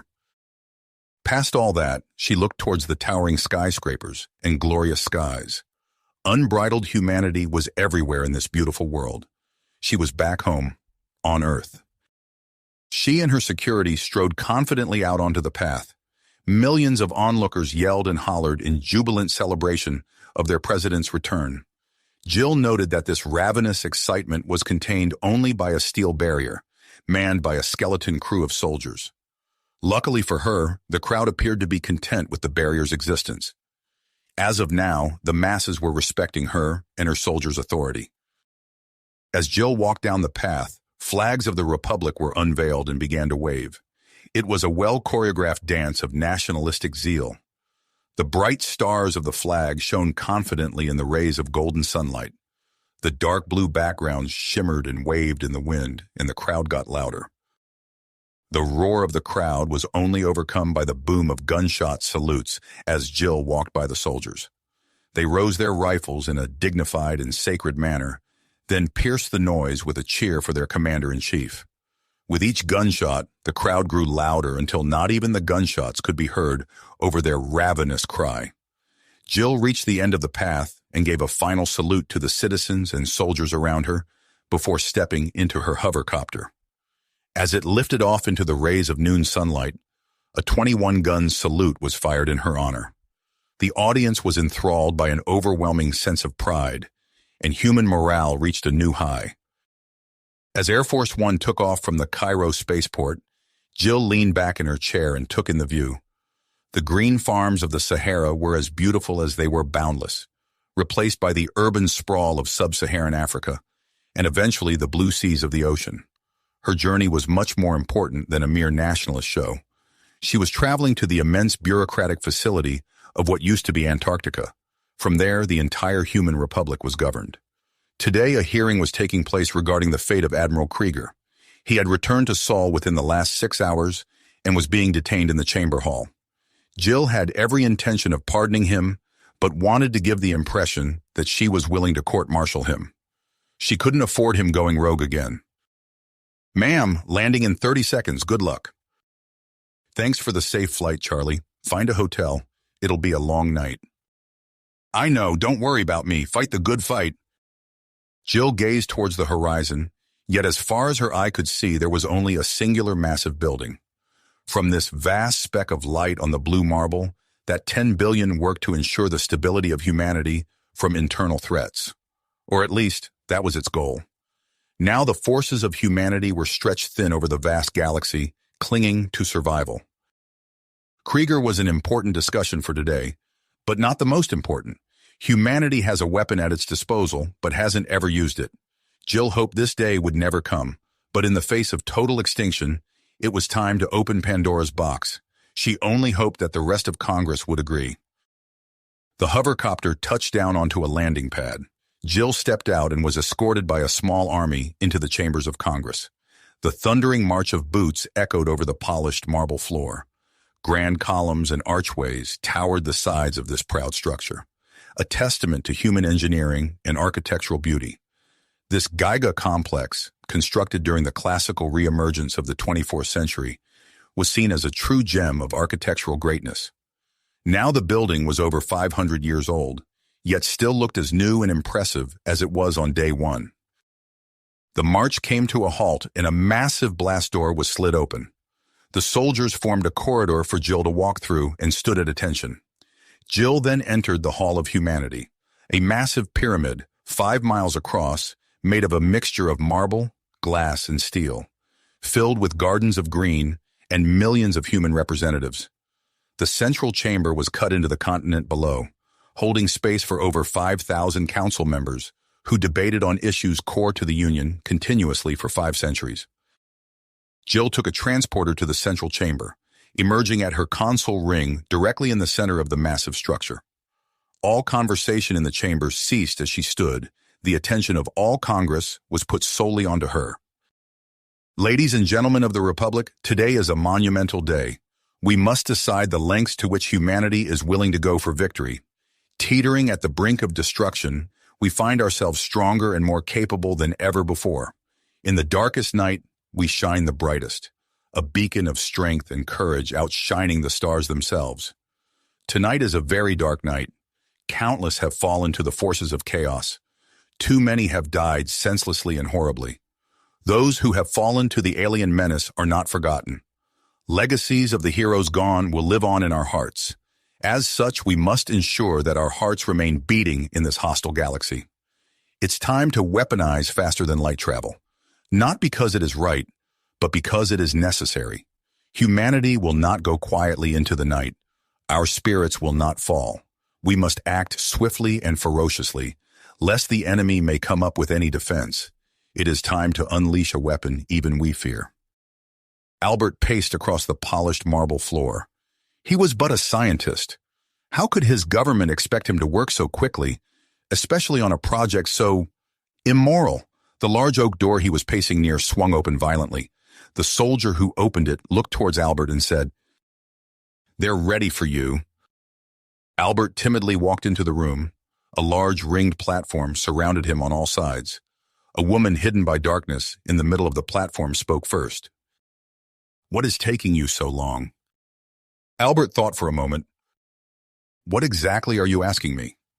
His voice betrayed his mind and broke into a timid and nervous squeak. Albert looked down in embarrassment and fear before the woman gave her reply. "Albert, if you don't want to do it, you need to let us know." "Why?" he snapped. "So you can just get someone else to do it? This technology was never meant to do this. I can only imagine Esler Friedman is rolling in his grave right now. You are bastardizing his FTL." The woman sat back in her chair for a moment before bringing herself into the light. Jill Tieran sat in the chair. Her eyes were sunken and tired.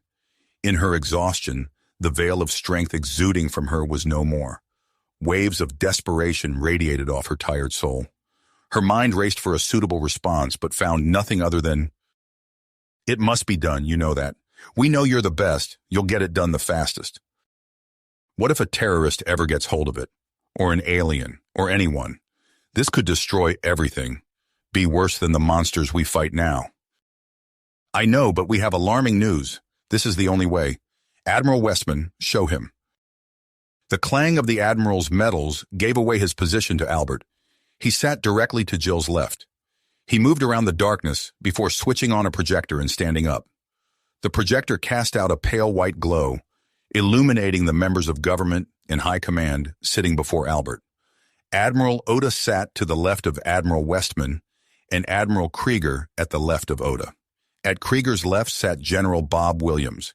He and Krieger were deep in some conversation before noticing they could be seen, and then stopped.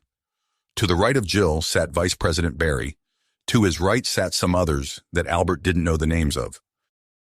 Albert then turned his attention to the wall next to him that was now projecting the images of a massive alien fleet. "Where is this?" Albert whispered. "How much time do we have?" "It's in the outer colonies. There are 15 fleets of exactly the same composition. They are encircling every single system we have, coming from every angle." "How many systems have they taken?" 200 of our outermost outposts. Well over 1 billion were living there. We can only assume they are dead." Albert's legs gave out from under him, and he collapsed to the ground. Admiral Westman ran over to help him back up. "Albert," Westman said, "there's going to be no one left soon. Our fleets are engaging them, and we get victories. But we can't hold much longer. Every day more fleets come, it could go from 15 fleets to 1,000 within a month. Multiple scout ships have been spotted near Neptune, and deep space telemetry is going haywire in the Alpha Centauri system." Albert looked up at the Admiral. "Why?" The Admiral stared back, then turned away and said nothing. The silence was broken by the raspy voice of Vice President Barry.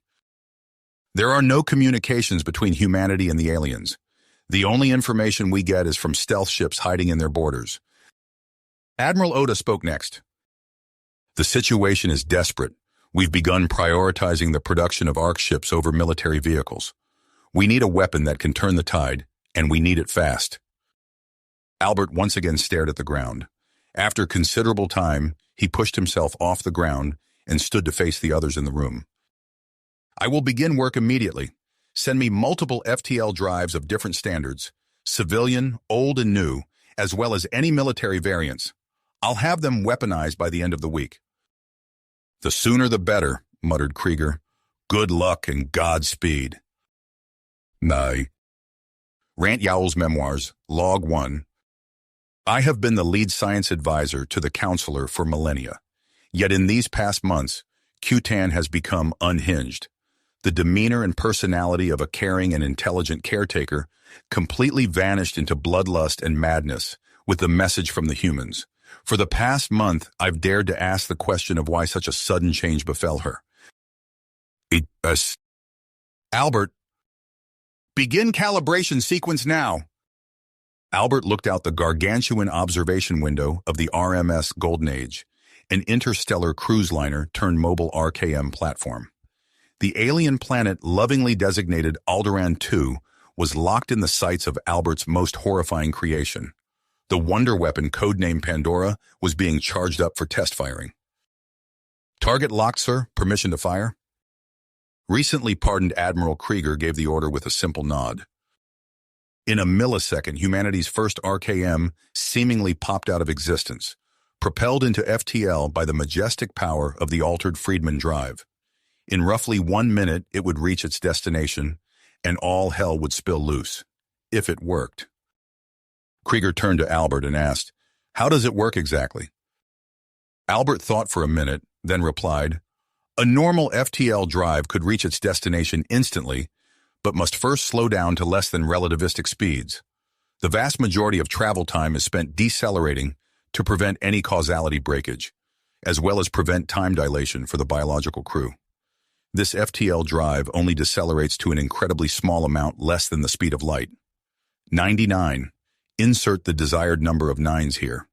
It hits as hard as we want it to, essentially infinitely powerful." Krieger kept staring out the observation window and said nothing. He understood none of what Albert just said other than infinite power. Krieger hoped that was a good thing. On the surface of Harmonic Wind, the planet humans dubbed Alderaan, families played in a park nearby the local police station. Commuters traveled to and from their work, worrying only about what they would do with the rest of their day. People walked the streets, stopping to buy some new soil bedding or furnishings for their homes. Conversations about the humans were commonplace, but everyone felt relatively isolated from the war. They were across the galaxy after all. Soon after Albert stopped talking, the fireworks began. Alderaan 2 was hit with 10^32 joules of energy, enough to not only shatter the planet but completely evaporate it.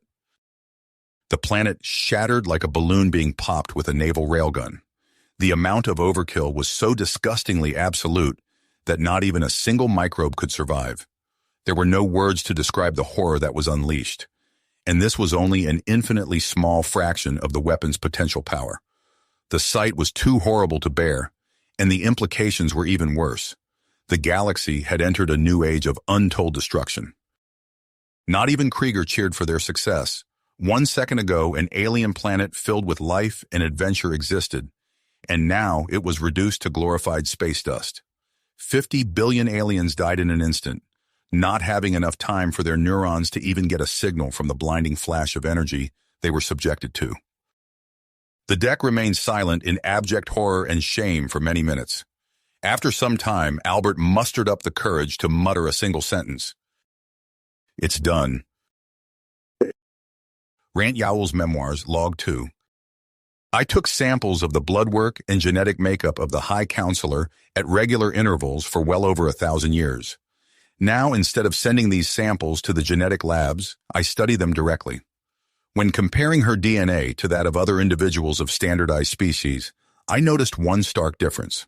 A string of 20 genes is present in Qton that are not present in any other standard species of the galactic databanks. High Counselor Qtan. High Counselor Qtan relaxed in her office and enjoyed her perfectly synthesized flavored water. She thought about giving the synthesizer a raise, but her mind quickly turned back to the humans. Qtan wanted to watch them burn like the vermin they truly were, simple animals meant to be destroyed. Why the council before her thought humans were worth protecting was beyond her understanding. "Counselor, you are needed in the war room." The plant rose from her Neurotech OR soil bed and requested to be beamed to the war room. Her molecules were transferred to the room's teleporter, and her consciousness was put back into her body. The sights awaiting her newly rematerialized eyes were puzzling. She was staring at a blank screen captioned Harmonic Wind, population 50 billion. "Get me up to date." Fleet Commander Yoat replied, "Our satellites over Harmonic Wind are showing something troubling. There was a bright flash of white, and now the area that the planet once occupied is empty." "How is that possible?" "We have no idea." Qtan pondered for a moment, still adjusting to her revitalized brain. She, unlike the others, didn't notice much change from the re-evolution procedures. Her mind just seemed slightly more clear in her hatred of the humans. For everyone else, the person they used to be seemingly disappeared, replaced with a comparatively heartless and cruel individual. The suicide rates plaguing the civilian population had plummeted to pre-war levels. Seemingly, they were now accepting this genocide of inferior animals. If what the screen reported was true, however, Qtan's worst fears may have just been realized. Is it possible the humans have weaponized their FTL? The room went silent for a while, pierced only by the nervous whisperings of the War Council. A young and low-ranking aide to one of the admirals broke the silence. "That is our only explanation. Get me aligned with the Fleet Lord. We must destroy them before any more worlds are lost." Mo. Rant Yowell's Memoirs, Log 3. These genes appear to be responsible for the majority of what humans call the flight or fight response. I hypothesize that these genes regulate neural stimulation of aggression or fear. Upon seeing a human, an apex predator, Qtan immediately went into fight mode. Her aggression and lack of reason in our so-called diplomacy with the humans support this theory. My ideas were confirmed when I subjected Qtan to a mental scan under the false premise of a new standardized procedure. Fleet Lord Wenton. Wenton and his advisors sat around a large circular conference table. In the middle, a hologram of Qtan was barking orders at the group of high-ranking officers. After her tirade was complete, the hologram dissipated and the real work began. The fleet was adjusting to the new ships they had been assigned to. Lord Wenton had been assigned the entire fleet of Retribution and personally oversaw its operation.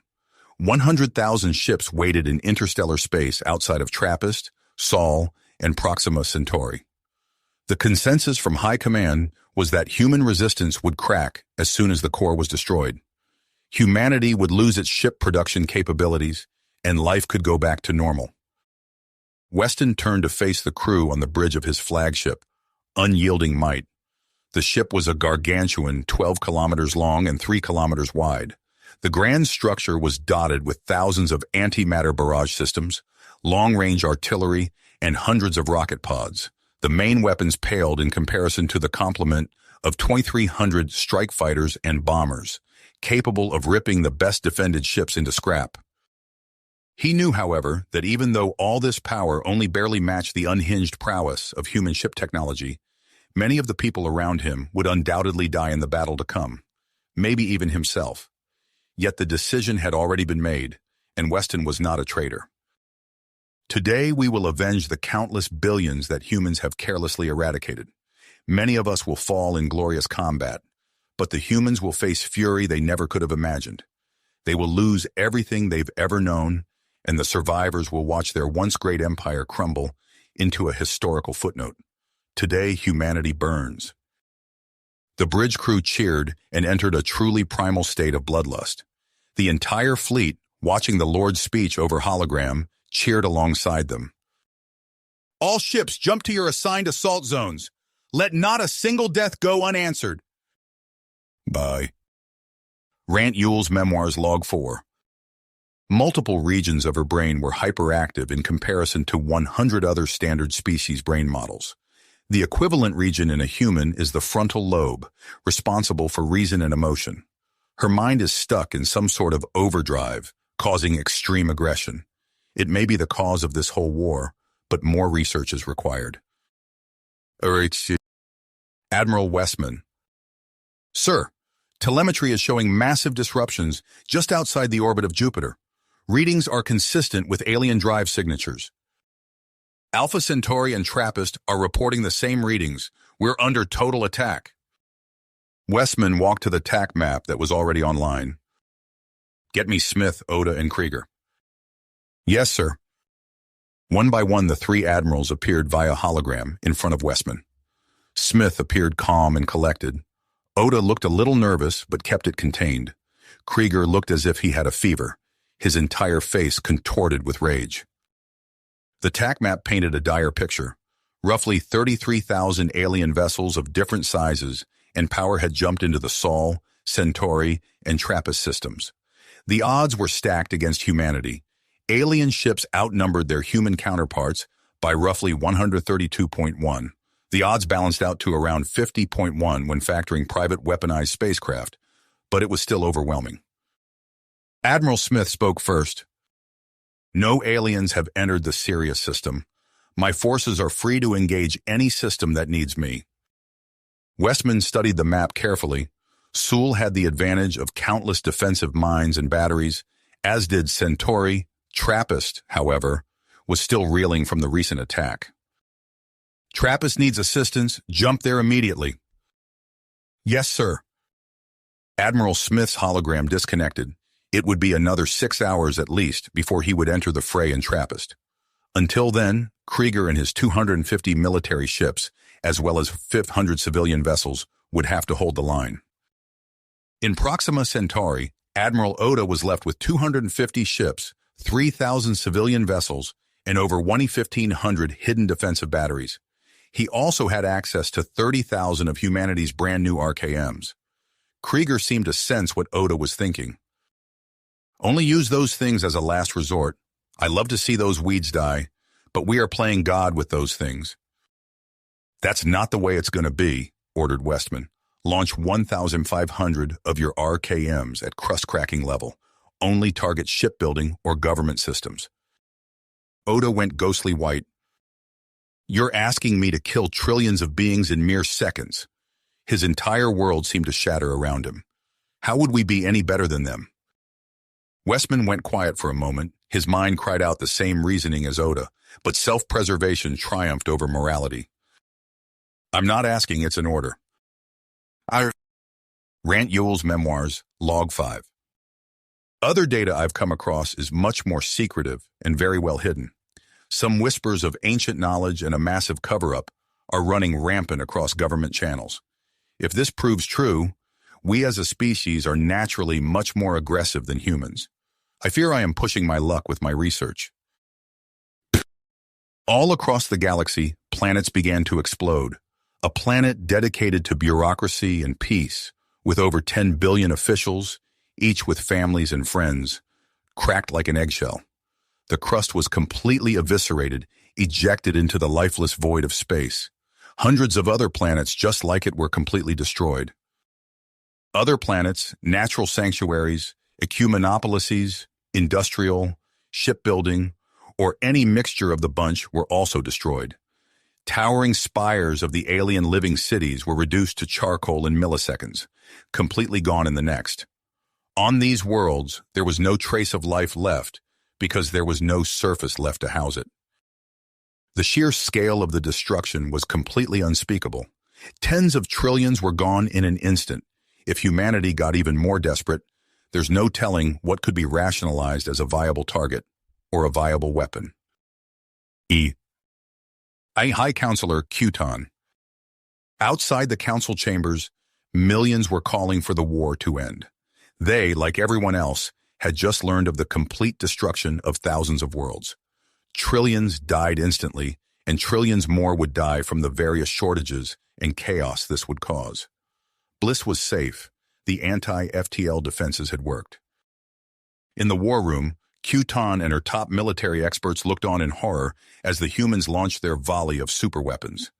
Military operations inside human borders were going very well, but humanity was going out with a bang. On the war table, 3 fleet lords were bickering over their predicament. Qton overheard their shushed conversation as it got much louder as the argument escalated. We should shift some forces from TRAPPIST to Sol. The defenses in the inner solar system are ripping our fleets to shreds. Your fleet, my fleet in Centauri is having no such issues. Why should I shift my fleet from TRAPPIST? Do you not remember the last time we struck without a significant number? All 3 went silent at the mention of the last assaults on human space. Qton was satisfied that the arguing had ended. She marched over to the fleet lords and inspected the various offensives in the different systems. In Sol, the offensive was being repelled slightly. Losses were 25.1 in military ships, but 70.1 in total.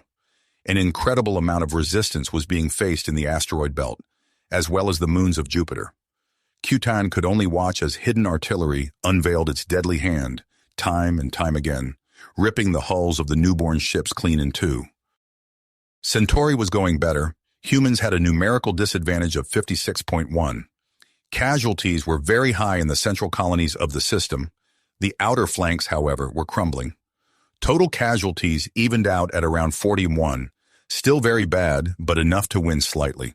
As long as the perimeter defenses of Centauri proper could be overwhelmed, the battle would be won. TRAPPIST couldn't defend itself like the other systems. All defenses were destroyed in the last assault, and new defenses were sidelined in favor of rebuilding planetary infrastructure. The TRAPPIST fleet was unable to defend everything. Instead, it opted to make many tactical jumps behind the fleet and then jump away once again once they destroyed our propulsion. This method was effective and began to be copied into the other systems to great effect against our ships. Qton gave the order, "Turn all ships on the rear flanks around. We can't let them harass us with impunity." The fleet lords grumbled and complained, but eventually complied. The new strategy was effective in limiting losses, but ineffective in destroying the rapidly moving human ships. Our human ships jumped from place to place, seemingly at random, their fusion beams cutting through the living hulls of alien ships like butter. Swarms of missiles rained down on alien vessels constantly, their hulls completely gutted, their crew flung into space. The planetoid ships got cut down with incredible efficiency. However, the aliens got lucky on too many occasions. For every 50 losses humans inflicted, one would be taken by an alien weapon. A stray missile, beam, or bomb claimed the lives of many a human ship, and humans just couldn't afford these losses. Humanity needed to hold the line at all costs, as well as destroy the entire galaxy's shipbuilding capability, or will to fight. The fleets deep in human space must be destroyed, or the slaughter could never end. Rant Yaul's memoirs, final log. The rumors are true, we've been devolved. Kutan's government is spreading some chemicals in the water supply to right our wrongs. I'm not sure if my conscience will survive. Kutan's brain malfunctioned. It wasn't properly devolved. She is technically the most normal of all of us, for better or worse. I must now decide on what is truly right. President Jill. In the many months of war, no aliens of high value had been captured until today. An alien claiming to be the lead science advisor of High Counselor Kutan had defected to the human government on Earth. It claimed to have knowledge that could end the war. His only demand was that humanity stop indiscriminately striking mainly civilian worlds. To Jill and the other members of High Command, this was too good to be true. Considering the circumstances, however, it was worth a shot. The alien was locked in an interrogation chamber.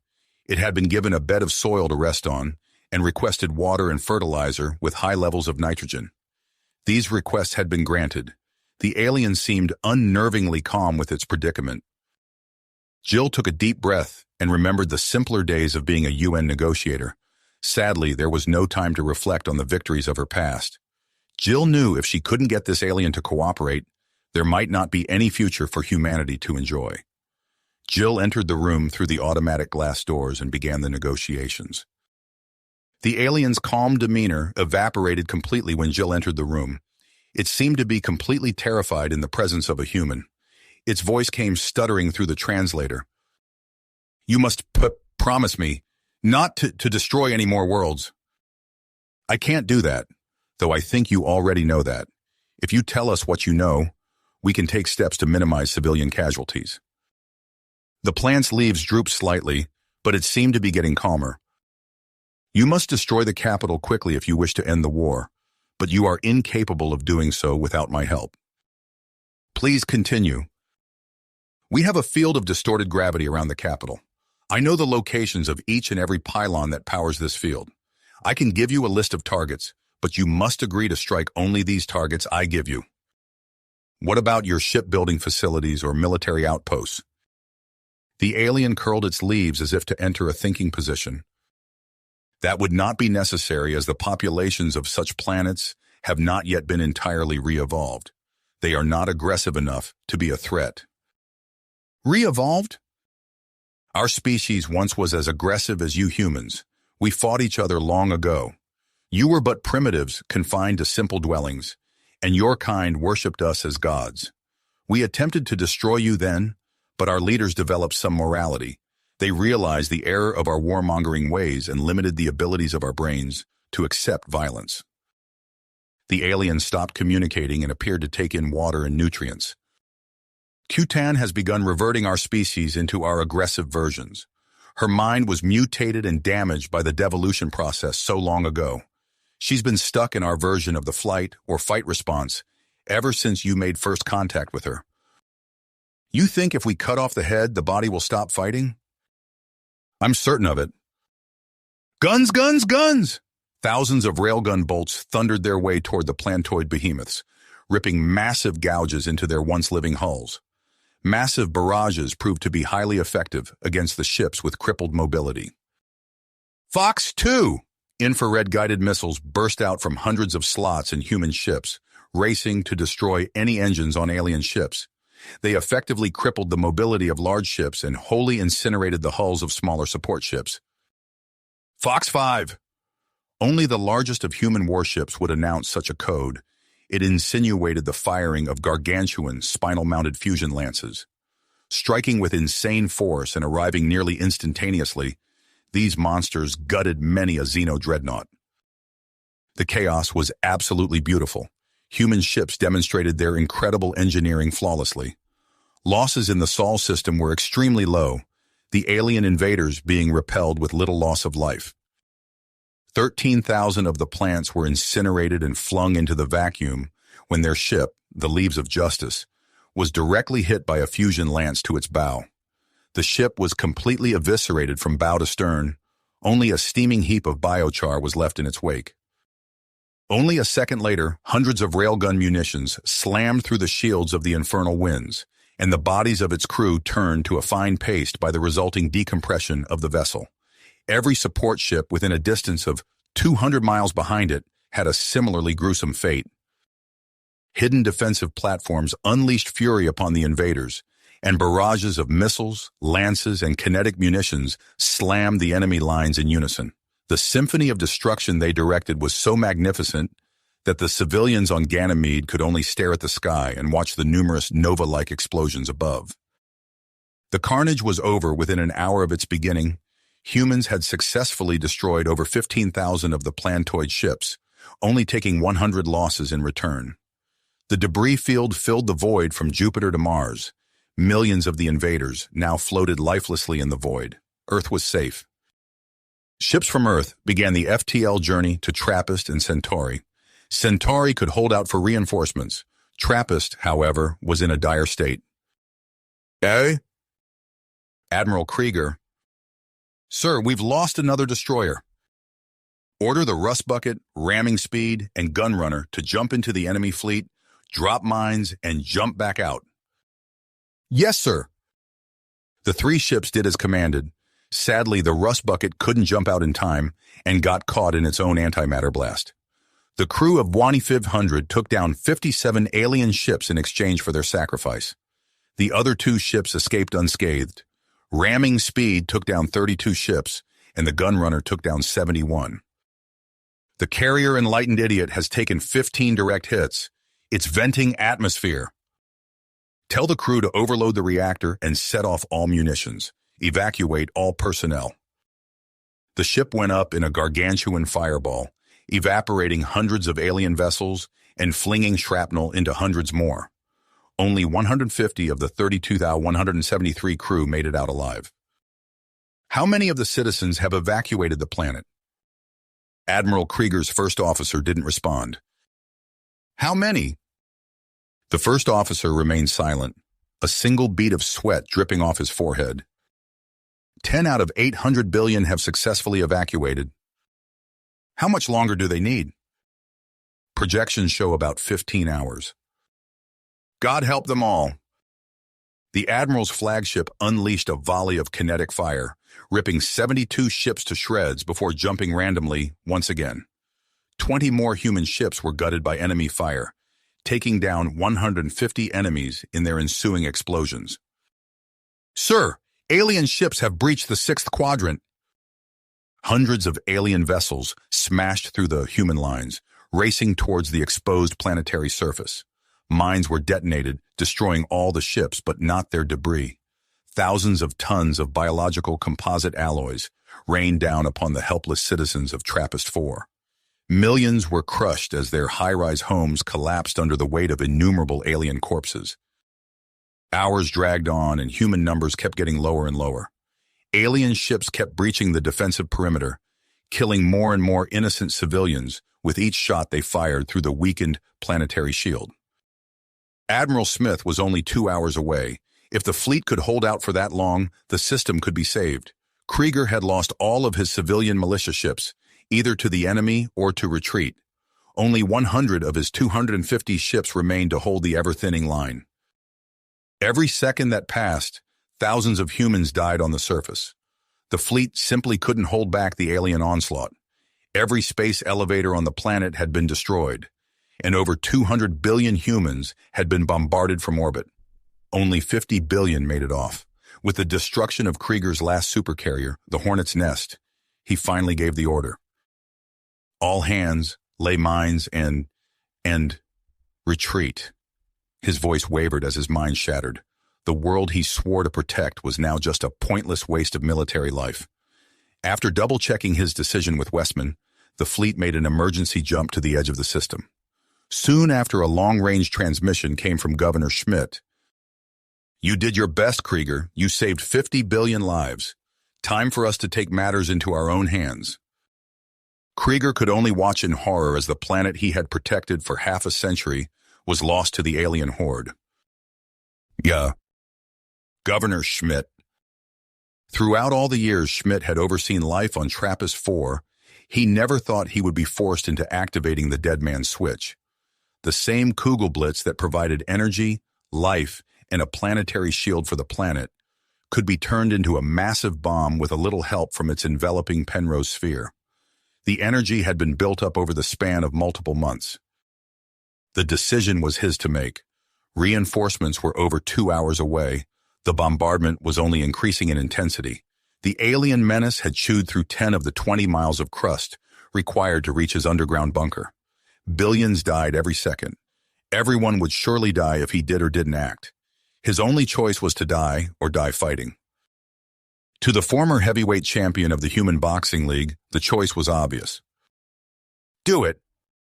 It started with a rumbling in the core of TRAPPIST-4. Earthquakes rocked the planet as the pressure was allowed to build to critical levels. The mass injectors shut down, plunging the Kugelblitz into evaporation. A multi-megaton explosion ripped the containment field to shreds. All the energy stored by the Penrose sphere was instantaneously and explosively released. The entire planet and everyone on it, as well as the 12,000 remaining enemy vessels in orbit, were completely shattered. Hundreds of billions of humans went out not with a whimper, but with a bang. To the human fleet far away, the sight was the most tremendous thing imaginable. An explosion of unimaginable scale pierced the heavens. A small supernova was what it most closely resembled. If it weren't for the tremendous sacrifice and loss of life, it could be misconstrued as beautiful. The ecumenopolis that had stood as a testament to human ingenuity for hundreds of years was completely and utterly gone in a second. Raw emotion washed over not only the fleet, but all of humanity who witnessed the honorable sacrifice of TRAPPIST-4. Yurtum. Rant y'all. The mind belonging to a human scientist named Albert was unlike anything Rant had ever come across. His genius was unrivaled by any scientist he'd ever encountered in the galaxy. It was so incredibly sad to see a man of such brilliance brought down to such despicable acts.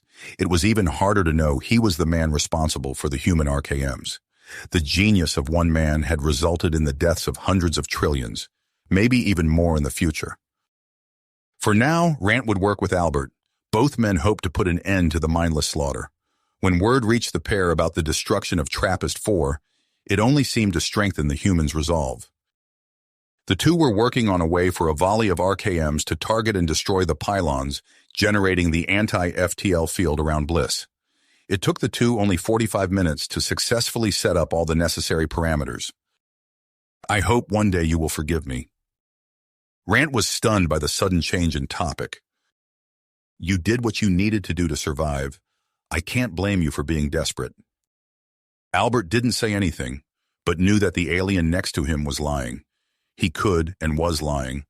The blame was squarely placed on him. The two watched on in a shamed silence as the RKMs flawlessly executed their mission. Each and every pylon was annihilated. The road to Bliss lay exposed. A transmission was sent to Bliss, detain Counselor Cutan, and surrender unconditionally to the Human Republic, or be destroyed. To Rant Y'all's horror, the message was disregarded. He could only watch as Admiral Westman pushed a single button, launching an RKM and ending the lives of 2 trillion on Bliss. Cutan and everyone else on the surface of Bliss were incinerated instantly. She died alongside the lowest of criminals, the richest of oligarchs, and the poorest of the homeless. Her position as High Counselor secured nothing but her own demise. Her months of mindless bloodlust simply ceased to exist, alongside every other molecule of the planet, reduced to mere atoms.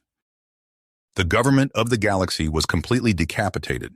The once unified and grand republic shattered into hundreds of thousands of independent systems, all scrambling to fill the power vacuum. The remaining 25,000 council ships now drifted aimlessly, still attacking defenseless human colonies and attempting to restore order across the galaxy. Their efforts were meaningless compared to the gargantuan expanse of the Milky Way, but that didn't stop them from trying. Humanity was in shambles, trillions were dead, its fleets were shells of their former selves, and the populace was scarred. Every economy crumbled under its own weight, pushing humanity into another Great Depression. The rest of the century would be defined by countless ethnic conflicts and civil wars. The entire galaxy regressed in both ability and technology. The ashes of planets of yesteryear were completely unsalvageable. Only space dust remained to tell their legacy. However, out of the ashes, humanity still stood. They had not been exterminated, only momentarily dimmed. The following centuries would be remembered as some of humanity's finest. Great expansion and progress flowed throughout the galaxy. The aliens were still scarred by the war, and everyone was rightfully fearful of the humans. Life went on, but the minds of quadrillions were stuck in the past. The galaxy had been forever changed, star systems rearranged, and trillions faded into obscurity. Only one thing was certain for the future: it would be a human future. You have reached the end of the story. If you enjoyed this story and want to support us, please leave a like and subscribe to our channel, and for every comment that says 88, I will heart every single one of them. Thank you for your time.